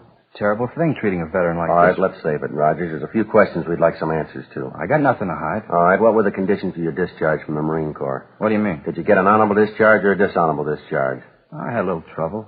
Lousy officers never did understand what the problems of the enlisted man were. What do you do for a living, Rogers? I work. Where? Around. You have a steady job? What do you mean steady? One you've held for, say, more than 6 months? Haven't been out of the service that long. Where'd you serve in the Corps? Japan, Korea. How long are you there? About 4 or 5 months. Why'd you come back? I was wounded. How? What do you mean, how? Just that. How were you wounded? Well, I wasn't exactly wounded. I had my feet frostbit. Mm-hmm. According to this here, you went AWOL and got lost. When they found you, your feet were frozen. Is that right? What's that you got? Your record in the Corps. You got a lot of nerve digging into that. That's what you got me in here for anyway. I done nothing that puts me in line for this kind of treatment. You know a couple of Marines named Ed Monahan and Jack Walker? Monahan? Walker? No, I don't think I know. You ever register in a hotel on 5th Street? No, I live over on Hill. You know a soldier named Marty Wilton? What's he got to do with it? We found him dead in your room. You're cracking up. Yeah, sure, Rogers. We just dreamed we found that body. Got nothing to do with him. Met him in a bar. He said he wasn't feeling too good. Said he didn't have a place to sleep. I let him have my room. Something wrong in that? Be a little kind, and now even that gets you in trouble. You sure you don't know a Marine named Ed Monahan? Positive. There's something wrong, Rogers. Girl at the bar says she saw you leave the place with 2 Marines. They could have been Monahan and Walker. Well, maybe I know them. I might and still not know their names. You didn't take them up to a room you'd rented in a hotel on 5th Street? No, I told you once I never lived on 5th. Checked with our handwriting man. He says your writing matches some samples we found on the hotel register. Maybe I write like somebody else. No, we don't think so, mister. How about Jack Walker? Maybe you know him, you just didn't remember him. No, I keep telling you, I don't know them. Vera says you do. Well, she's lying. Is she? Sure she is. She's trying to save her own skin. From what? She doesn't want to stand a rap for murder, can't you see? Yeah, go ahead, Roger. I'm saying nothing until I see my lawyer. You sure you don't want to tell us why you did it? I got nothing to say. Makes it tough, Roger. What do you mean? Just makes it rough, that's all. Looks like you're going to have to stand a murder rap. Yeah? That's the way it looks. Well, I didn't mean it. I didn't. I just wanted to get even, that's all. Just get even. For what, Roger? For the way the Corps treated me. Kicked me out. I didn't do anything really wrong. Copped a little alcohol, that's all. No harm done. They look at it a little different. Yeah, that's the trouble. Stinking brass, they're all alike. They don't care what happens to us, the guys in the field. I tried to get a job. I looked everywhere. I just didn't fit. Seemed like everywhere I went, I got into trouble. I wanted like it was when I first went in. Like it was after boot camp. Walking down the street, girls looking at you, a Marine, a big man. They took that away from me. They wouldn't let me enlist again. I tried, but they wouldn't let me. You can understand what that'd do to a guy, can't you? I don't know. Well, it tore me apart. Right then, I decided to get even with all the stinking gyrenes in the world. They wouldn't let me in, and I hated them. Yeah. Remember what happened the day you gave the 2 boys the pills, do you? Sure, I remember all of it. Oh, they cried for a medic. They weren't big men then. No, sir, they sure weren't. All right, Rogers, we'll get a stenographer. Tell me, Sergeant. Yeah. Did I get both of them? No, Walker's going to be all right. He the young one? That's right. A real nice kid. Lucky, too. Is that right? Yeah. No worries. Really got it made. Uniform, that's what does it. Uniform makes all the difference in the world. Yeah, well, don't worry. You'll get one.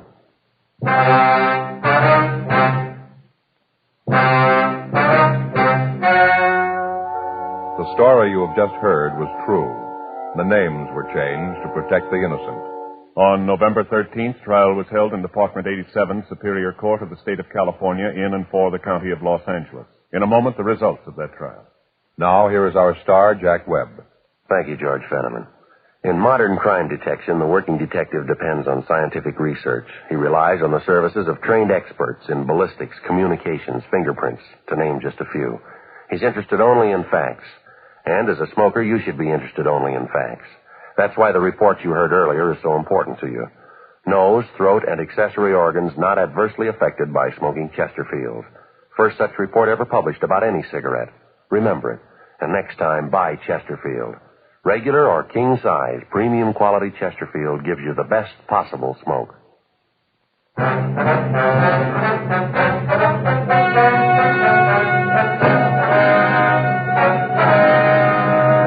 Paul M. Rogers was tried and convicted on 1 count of murder in the first degree. He was sentenced to life imprisonment in the state penitentiary, San Quentin, California.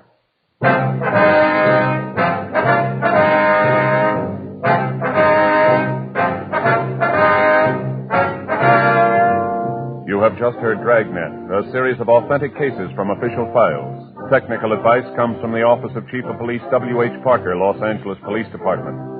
Technical advisors, Captain Jack Donahoe, Sergeant Marty Wynn, Sergeant Vance Brasher. Heard tonight were Ben Alexander, Virginia Gregg, Jack Crucian. Script by John Robinson. Music by Walter Schumann. Hal Gibney speaking. Sound off for Chesterfield. Either way you like them, regular or king size, Chesterfield gives you the best possible smoke. Much milder Chesterfield. Chesterfield has brought you Dragnet, transcribed from Los Angeles.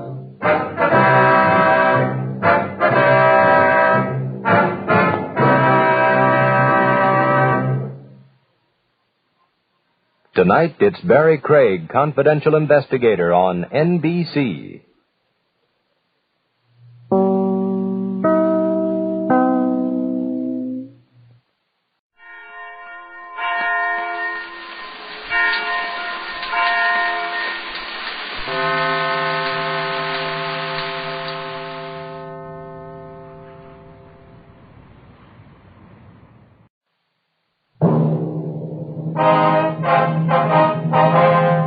Sound off for Chesterfield. Chesterfield, only cigarette in America to give you premium quality in both regular and king size, brings you Dragnet.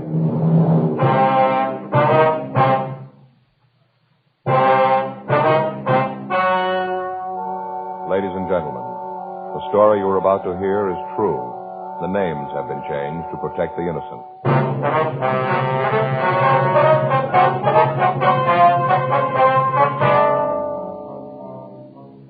You're a detective sergeant. You're assigned to robbery detail. You get a call that a bank has been robbed. From the M.O., you know the job was done by a professional. He's made good his escape. Your job? Get him. Here's what leading tobacco publications have had to say about regular and king-size Chesterfield. U.S. Tobacco Journal, Boston, Massachusetts. Chesterfield cigarettes in the new king size is still maintaining large turnovers in this area. Dealers report that sales continue to climb on this size, and it seems that volume on the regular size has climbed to new heights with its new big brother. And Tobacco Leaf reports from Chicago. More calls for Chesterfield king-size cigarettes than for most brands being marketed. The reason for king-size Chesterfield's amazing success is this. All king-size cigarettes give you quantity, but only Chesterfield king size gives you quantity plus quality. Premium quality. That means Chesterfield king size contains tobaccos of better quality and higher price than any other king size cigarette. The same fine tobacco as in regular Chesterfield.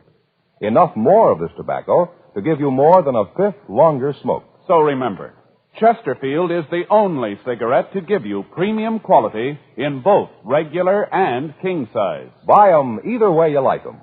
Chesterfield gives you the best possible smoke. Much milder.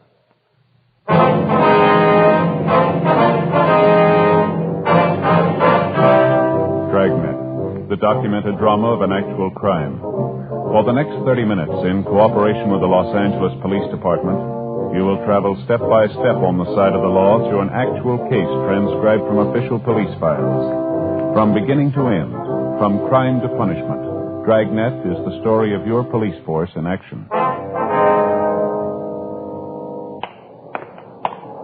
It was Monday, January 21st. It was cold in Los Angeles. We were working the day watch out of robbery detail. My partner's Frank Smith. The boss is Captain Didion. My name's Friday. It was 2:56 p.m. when I got to room 27A. Robbery. Joe? Yeah.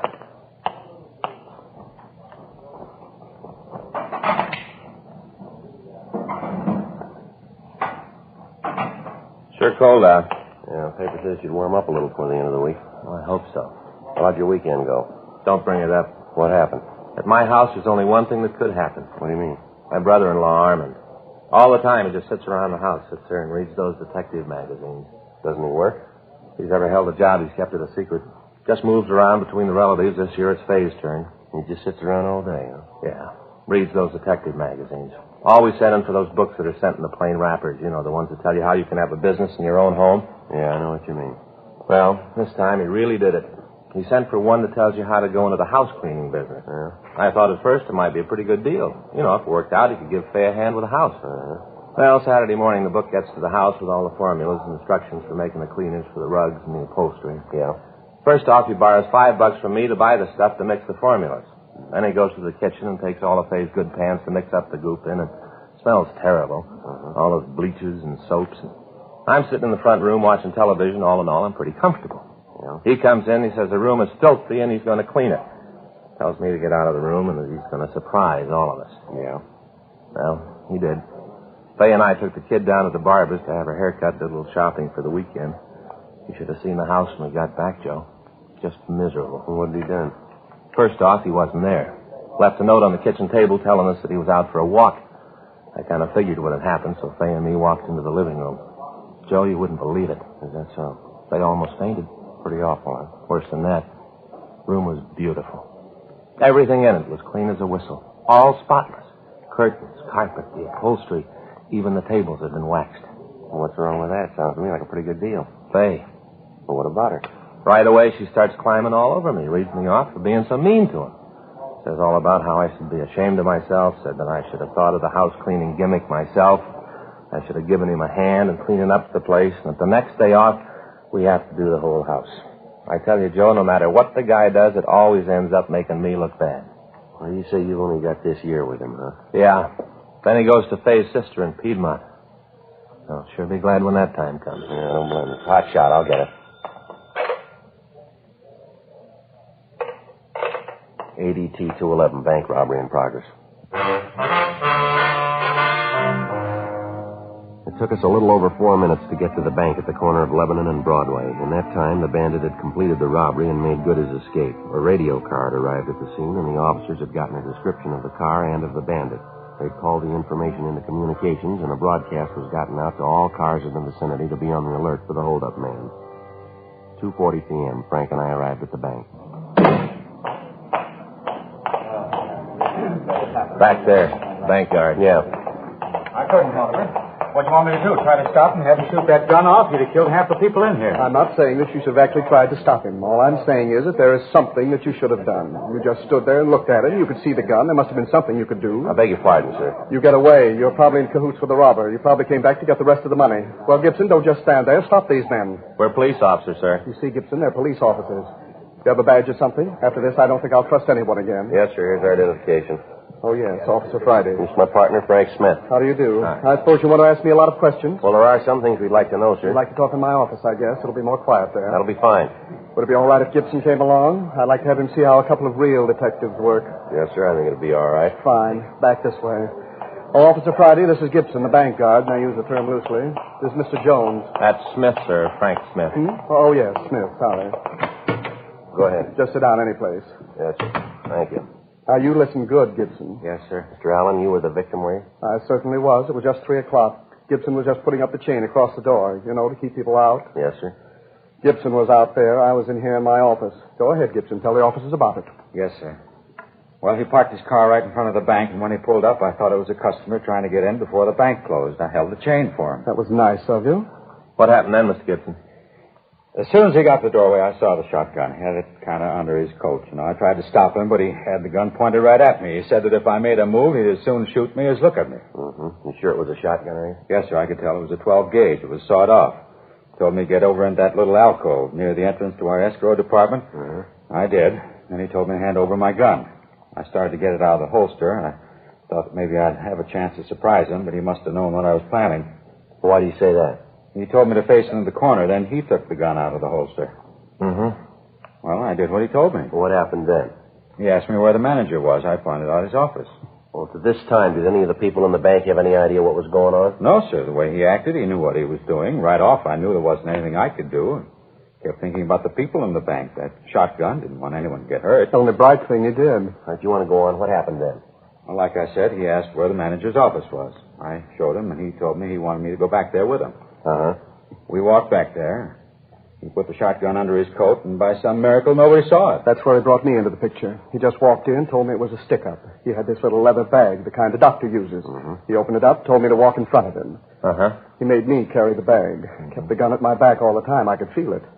Made me walk down the row of windows, the ones into the teller's boxes. Each one, he made me stop and ask the tellers for the money. Did he touch anything at all, do you remember? No, he wore gloves all the time. He was real careful, wouldn't touch anything. After I put the money into the bag, he'd tell each one of them that if they made a sound, he'd kill me, then come back and kill them, too. It was terrible. Almost scared me to death. Well, who was it that turned in the alarm here? Walter, the cleanup man, sir. He was in the back of the bank, and he came out of the vice president's office. He saw the robber, and then he sneaked back into the room and called you. The bandit just barely got out of the place when the police car pulled up. We gave the other officers a description of the car and the bandit. Yes, sir. We heard the broadcast. All the cars in the area have been alerted. I wonder if I could have a drink of water, officer. I'm so nervous. I'm still not over it. My stomach's going to be grinding for a month. You're a member of the Federal Reserve here, aren't you? Oh, yes. Mm-hmm. Well, then the Federal Bureau of Investigation will be in on it, too. Yes, sir. Water's right over here. I keep it in the office for my pills. I have ulcers, you know. Yes, sir. Would you like a drink? No, sir. No. Thank you. Well, what happened after the man finished taking the money from the cages? He walked out of the front of the place and got in his car. By that time, I could hear the sirens of the police car coming. He just left. On the way out, he said if we told him anything about him, he'd come back and kill us. Yes, he looked right at me when he said it. You've got to give me some sort of protection. I'm not going to make a sitting duck of myself. We'll take care of that, sir. Could you give us a description of the man, sir? I've already given it to the two officers who are here. Well, we know, sir, but if you wouldn't mind. Of course not. How tall would you say he was? Oh, about 5'11", maybe 6 feet. How old would you say he was? 30, 35, round in there. Mm-hmm. How much do you think he weighed? Oh, about 160, maybe more. I'm not very good at guessing weights. How about his coloring? Was he dark or light? Light. He had real light blonde hair. His eyebrows were almost invisible. They were so light that you almost couldn't see them at all. Same with his eyelashes. Mm-hmm. How about his clothes? Beg your pardon? His clothes? What was he wearing? Well, he had on a blue shirt. No, I'm sorry, sir. I think it was a white shirt. Was it? No, I'm sure it was blue. I remember because he was wearing a brown coat. I thought that he certainly didn't have very good taste, what with wearing a blue shirt and a brown coat. No, Gibson, no. The shirt was blue. No tie. Brown coat and black loafer shoes. I remember these because they were the only thing about him that looked good. They looked like those ones that are advertised in the magazines, you know, Stegums or something like that. Black. Mm-hmm. Was there anything unusual about him? I beg pardon? Anything unusual about him? Anything that might cause you to remember him, know him if you saw him again? Well, there were the bandages. What's that, sir? When he came in, he had bandages on his face. One over his right eyebrow, another on his chin, right here, sort of on the throat. You mean regular bandages? No, sir. They were those adhesive kind, you know, with the gauze and the tape all together. Oh, yeah. And you say he had one over the right eyebrow and one on his chin? Yes, sir. Mm-hmm. I still think it was a white shirt. I said it was blue. Are you trying to say that I don't know blue when I see it? No, sir. I just think that you might have made a mistake in all the excitement. Officer. Yes, sir? It was a blue shirt. All right, sir. How about his car, the one he got away in? It was parked right out in front. Did you see it? Certainly I saw it. I was standing right in the door when he drove away. Well, can you describe the car for us? Yes, like I told the other officers, it was a late model Buick, dark blue, a coupe. I'm sorry, sir, but it was a green Ford sedan. Well, now, let's see if we can't let Mr. Allen tell his story, Mr. Gibson. We'll check it with you when we finish with him, all right? I don't know what you're trying to prove with these officers. After the way you handled the affair, there's no use trying to impress them with your prowess as a detective. It was a dark blue Buick coupe. Now, anything unusual about the car that you could see? Any dented fenders, stickers, windshield emblems, anything like that, would you remember? No, I didn't notice anything special. No, sir. It looked pretty new as far as I could tell. All right, fine. Well, you two gentlemen have helped us a lot here. There are some questions we'd like to ask the other people in the bank. Oh, yes, that's what the other officers said. I told them all to stay. You like to talk to them now? Yes, sir. Fine, I'll send them in here to you. No, we can talk to them out there, sir. Be all right. Oh, fine. Gibson, maybe you can help them. Officer. Yes, Gibson. I didn't want to tell you while we were in there. He'd probably make some remark. I didn't even tell the other officers. It's about the license number of the bandit's car. Did you get it? Well, not all of it, sir. Just the first 3 numbers.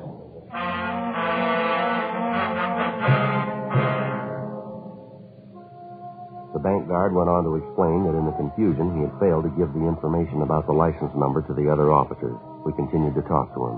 He told us that the bandit had tied a cloth over the rear license plate and that as he drove away from the scene, a corner of the cloth had come loose and he was able to see the first 3 numbers of the plate. We called this information into communications and a supplemental broadcast was gotten out. In company with agents from the FBI, we talked to the rest of the employees in the bank. From them, we got a fairly good description of the holdup man and of his car.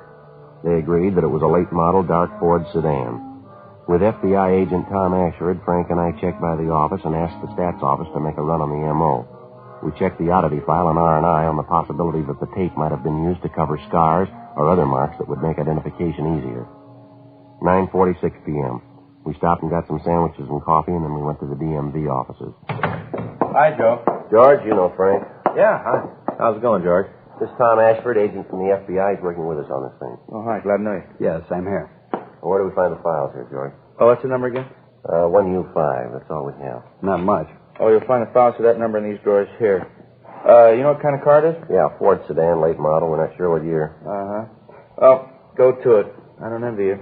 Yeah, 9,999 possible. Mm-hmm. Well, that's it for the night. I think I'll shove off. Anything you guys need, there'll be somebody here. You can give me a call. I'll leave my home number on the desk. Right, thanks a lot. Good night, George. Good night. Hope you find it before I get back. Yeah. So do we.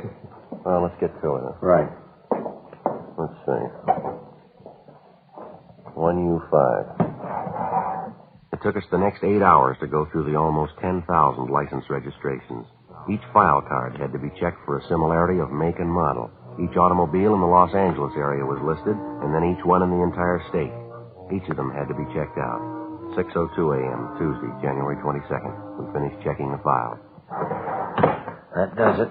I didn't know there were so many cars in California, let alone that many with a license that begins with 1U5 in the Los Angeles area. What's the total, Joe? How's it look? Well, we got a place to start here. 302 names. 6:30 a.m., we checked back into the office, and then we went home to get a couple of hours' sleep. At 8:30 a.m., Frank, Tom, and I met in the robbery office. Captain Didion had assigned 4 other teams of men to work with us. The FBI had also assigned additional agents. The list of possibles was divided up, and we began to check them out. We spent 3 days on it. In each instance, we didn't talk to the person involved directly, but to their neighbors. We didn't explain what it was that we were after, merely that we were conducting an investigation. We ran into the usual false leads, the usual petty jealousies, and the neighborhood feuds. It all served to slow us down and make the job more difficult. There'd been no replies to the local or the APB that we'd gotten out on the car or the bandits. The staff's office had come up with 2 possibles on the M.O. These were both checked out, but led us nowhere. We went back to checking out the license plate numbers. January 28th. The names on our list were down to 7. The next one was a Mr. Ivan Q. Field. We rang the bell to the house next door and waited. Yes? Sorry to bother you, ma'am. Police officers, wonder if we could talk to you. Police? Well, what's it about? I haven't done anything. No, ma'am. We'd just like to ask you a couple of questions about your next-door neighbor, Mr. Field. Well, I should have known. I thought a couple of times about calling you about him myself. Miserable man. I wonder if we could come in, ma'am. Might be better than talking on the porch. You just bet you can. Come right in. I'll tell you what you want to know. Thank you very much. What do you want him for? What's he done? Well, we're just conducting an investigation, ma'am. A few things we'd like to know about Mr. Field. Well, you don't have to play cozy with me. I know what kind of people they are. Can't understand it either. Ma'am? I said I couldn't understand it. His brother's so nice, a real gentleman. Seems hard to believe that they'd even be related, let alone be brothers. Nothing but trouble since he and his wife moved in. You mean it's not their house? Oh, of course not. Don't think either one of them could afford the rent on a one-room apartment, let alone a house. Would you know if they have a car? No, not them. Like I said, I don't think he's ever worked. Just lives off his brother. His brother has a car. It's real nice. What kind of a car is it, ma'am? Do you know? Yes, it's a Ford. Do you know what model? Model? Yes, ma'am. Is it a coupe or a sedan? Oh, sedan. Real nice. Sort of a dark green. Only I guess it really isn't dark. Then it isn't light, really. Just green. Pretty, though. Yes, ma'am. Do you know if Mr. Field is in right now? Yes, I think so. I saw him out in the backyard a couple of hours ago, him and his wife. She was prancing around in one of them skimpy little sunsuits. Terrible. No decency at all. I tell you, officer, neither one of them's any good. Do you know what Mr. Field does for a living? Oh, you mean does he work? Yes, ma'am. Oh, no. At least I've never seen any indication that he does. All he does is just sit around the yard and throw rocks at my cat. It's terrible. That's what I was going to call you about. Isn't there a law or something about throwing things at poor, dumb animals? Yes, ma'am. Of course, cats aren't really dumb. Lots of times I think they're a lot smarter than some people I know. I wonder if you could describe Ivan Field for us, ma'am. Oh, sure. He's kind of a little man, not very big. About how tall, ma'am? Oh, maybe 5'7". How about his coloring? You mean his hair? Yes, ma'am. Dark. Very dark. It lets us out. It looks that way. Well, thank you very much, ma'am. Sorry to cause you all this trouble. Oh, no trouble at all. Are you going to arrest him now? No, ma'am. Well, why not? What about the rocks and my cat? Well, I think the SPCA are the people you want to talk to on that. Well, all right. But I tell you right now, Mr. Field isn't going to like it. He likes my cat. He isn't going to like the idea at all when he hears about it. Just wait until he gets home. I'll tell him about how his brother's been acting. Well, just a minute, ma'am. Yes? You mean that the man living next door isn't Ivan Field? No, I didn't say it was. It's his brother, Harry. Brother? What's the matter with you, young man? Don't you hear well? Everything I say, you ask me to repeat. Well, I don't mean to, ma'am. It's just that I want to be sure of what you say. What's going on here? First you ask me a lot of questions about Mr. Field, and then I tell you that he isn't home. He and his wife went back east for the holidays. They haven't come back yet. While he was gone, he said that his brother could use the house. I thought at first it would be nice. Then I found out. Harry is nothing like his brother, nothing at all. Well, I wonder if you could describe him for us. My, you want to know about everybody, don't you? Well, we'd just like a description of Harry Field, ma'am, that's all. Well, he's taller than Ivan. Harry must be close to 6 feet. Doesn't look anything like Ivan in any other way. Ivan's dark and Harry's light. His hair almost doesn't have any color. He's real blonde. How long ago did they move in? Well, now, let me see. Elizabeth, that's my Persian cat. Mm-hmm. Well, Elizabeth had her last litter in December. December the 12th. Harry and his wife moved in the next morning. I remember that because I was up most of the night with Elizabeth. She didn't need me. Awfully independent.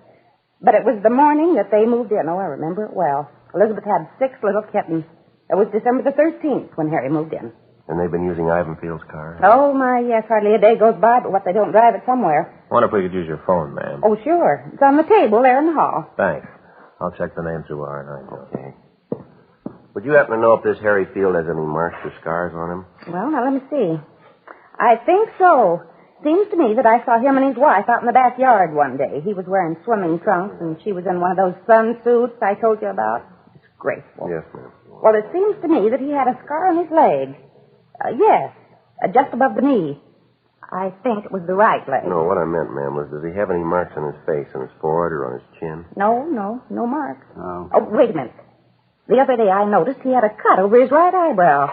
It looked like he'd been in a fight. Probably a drunken brawl. Joe? Yeah, anything? Talked to Cunningham. He checked the name. Looks like it might be the same one. What's that? They paroled a Harry Q. Field from San Quentin. Description checks out. When did they parole him? December 10th last year. Did a term for robbery.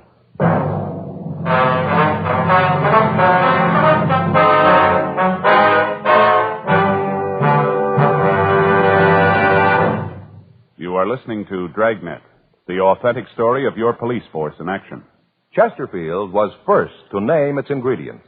Ingredients that give you the best possible smoke. Now, Chesterfield is first to give you scientific facts in support of smoking. Nose, throat, and accessory organs not adversely affected by smoking Chesterfields. First such report published about any cigarette. A responsible consulting organization reports a study by a competent medical specialist and staff on the effects of smoking Chesterfield. For 6 months, a group of men and women smoked only Chesterfield. 10 to 40 a day, their normal amount. 45% of the group have smoked Chesterfields from 1 to 30 years, for an average of 10 years each. At the beginning and end of the 6 months, each smoker was given a thorough examination, including x-rays, and covering the sinuses, nose, ears, and throat. After these examinations, the medical specialist stated, "It is my opinion that the ears, nose, throat, and accessory organs of all participating subjects examined by me were not adversely affected in the 6 months period by smoking the cigarettes provided."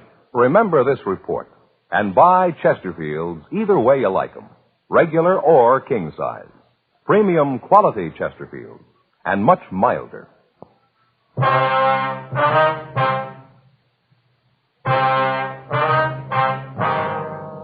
January 28th, 4:30 p.m. We called the office and told them of the latest developments. Tom Ashford called the local FBI office and arrangements were made to take Harry Field and his wife into custody. A further check on him was made through R&I, and we found that his record listed 4 arrests for armed robbery with only 1 conviction. He spent 4.5 years in San Quentin before he'd gotten his parole. The name of his brother was also checked. He had no previous record. The car in Field's driveway matched the one used by the bandit. 5:12 p.m. The men from robbery arrived, and the plan for taking Field was formulated. The working detective knows that to successfully apprehend an armed and dangerous suspect, he must act quickly and employ the one big advantage on his side, the element of surprise. By moving rapidly before the suspect becomes aware of any attempt to apprehend him, the officer, in many cases, can not only avoid bloodshed, but can often have a better chance of preserving any and all physical evidence necessary to prosecute the suspect. 5:36 p.m. We were ready to move in. All set, Joe. The men are on back. Good. No indication he knows what's up. The lights are still on. Let's hope it stays that way. Officer? Mr. Friday? The Jenkins woman. Yeah. Officer! Ma'am, would you mind keeping your voice down? We don't want Field to know we're here. Well, I'm not talking loud, but there's something I want you to know. Well, it'd be better if you went back into your house, ma'am. Just stay there till this is over, will you? That's sort of what I want to tell you about. Ma'am? Well, I got to thinking, and I figured maybe Harry wasn't too bad a sort after all. We don't want to be rude here, but I think it'd be better if you go back in your house. All this talking's liable to let him know that we're here. But that's just it. I don't want anybody hurt, so I called him. What? I called him. Told him he didn't have a chance to give himself up. Unknowingly, Mrs. Jenkins had made it impossible to take the suspect without violence. By warning him, she had put him on the alert. We had no alternative now but to apprehend him as best we could. 5:40 p.m. Caleb and Crowley are covering the back. Other fellows are covering the side windows. All right, let's go.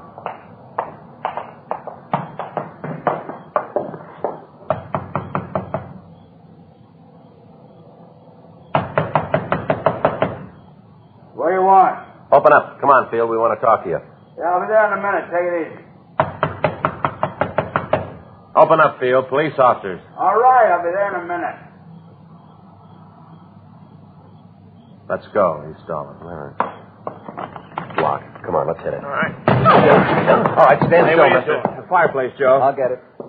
Guy's on parole. You cops won't leave him alone. I'm straight. Bag's full of money, Joe. Partially burned. My money, I can do what I want with it. You bet you can. Hands behind you. Come on. I'll shake him down. All right.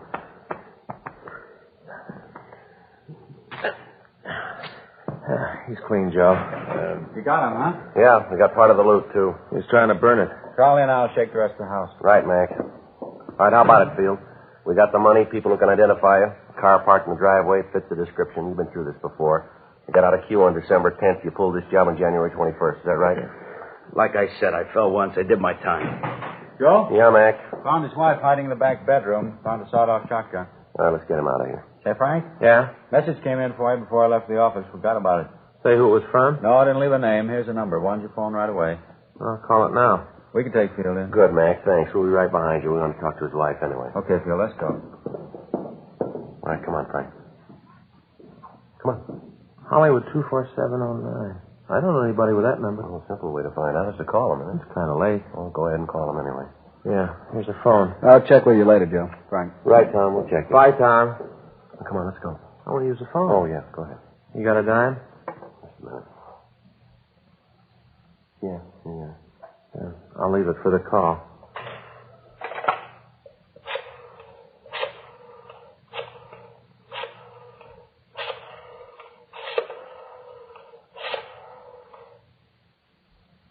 Wonder who it is. Hello. What place is this? Oh. Well, this is Frank Smith. Were you looking for me? Yeah. Yeah, he does. Oh. Yeah, that's the right address. Yeah. I should have known. Well, what's that? Call from the Murphy House Cleaning Company. What do they want? My brother-in-law. Called them in to clean up our house. Yeah, what about it? Now they want to know where to send the bill.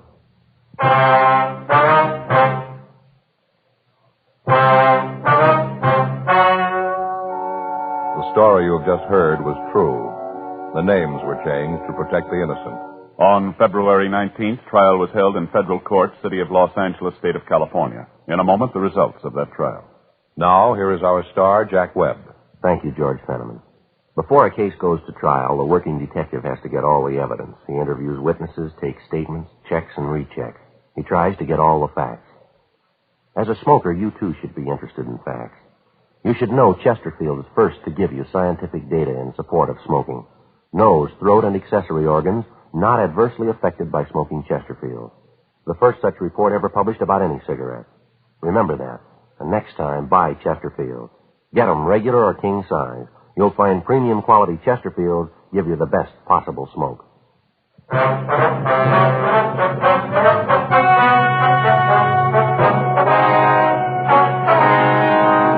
Harry Q. Field was tried and convicted of violation of the federal bank robbery statute. He received a sentence of 20 years in a federal penitentiary, McNeil Island, Washington. The investigation showed his wife, Dora Field, was not implicated in any way in the robbery.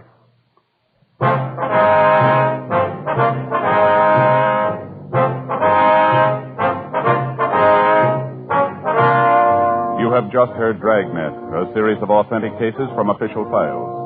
Technical advice comes from the Office of Chief of Police W.H. Parker, Los Angeles Police Department. Technical advisors, Captain Jack Donahoe, Sergeant Marty Wynn, Sergeant Vance Frazier. Heard tonight were Ben Alexander, Whit Connor, Jack Crucian. Script by John Robinson. Music by Walter Schumann. Hal Gibney speaking. Sound off for Chesterfield. Either way you like 'em, regular or king size, Chesterfield gives you the best possible smoke. Much milder Chesterfield. Chesterfield has brought you Dragnet, transcribed from Los Angeles.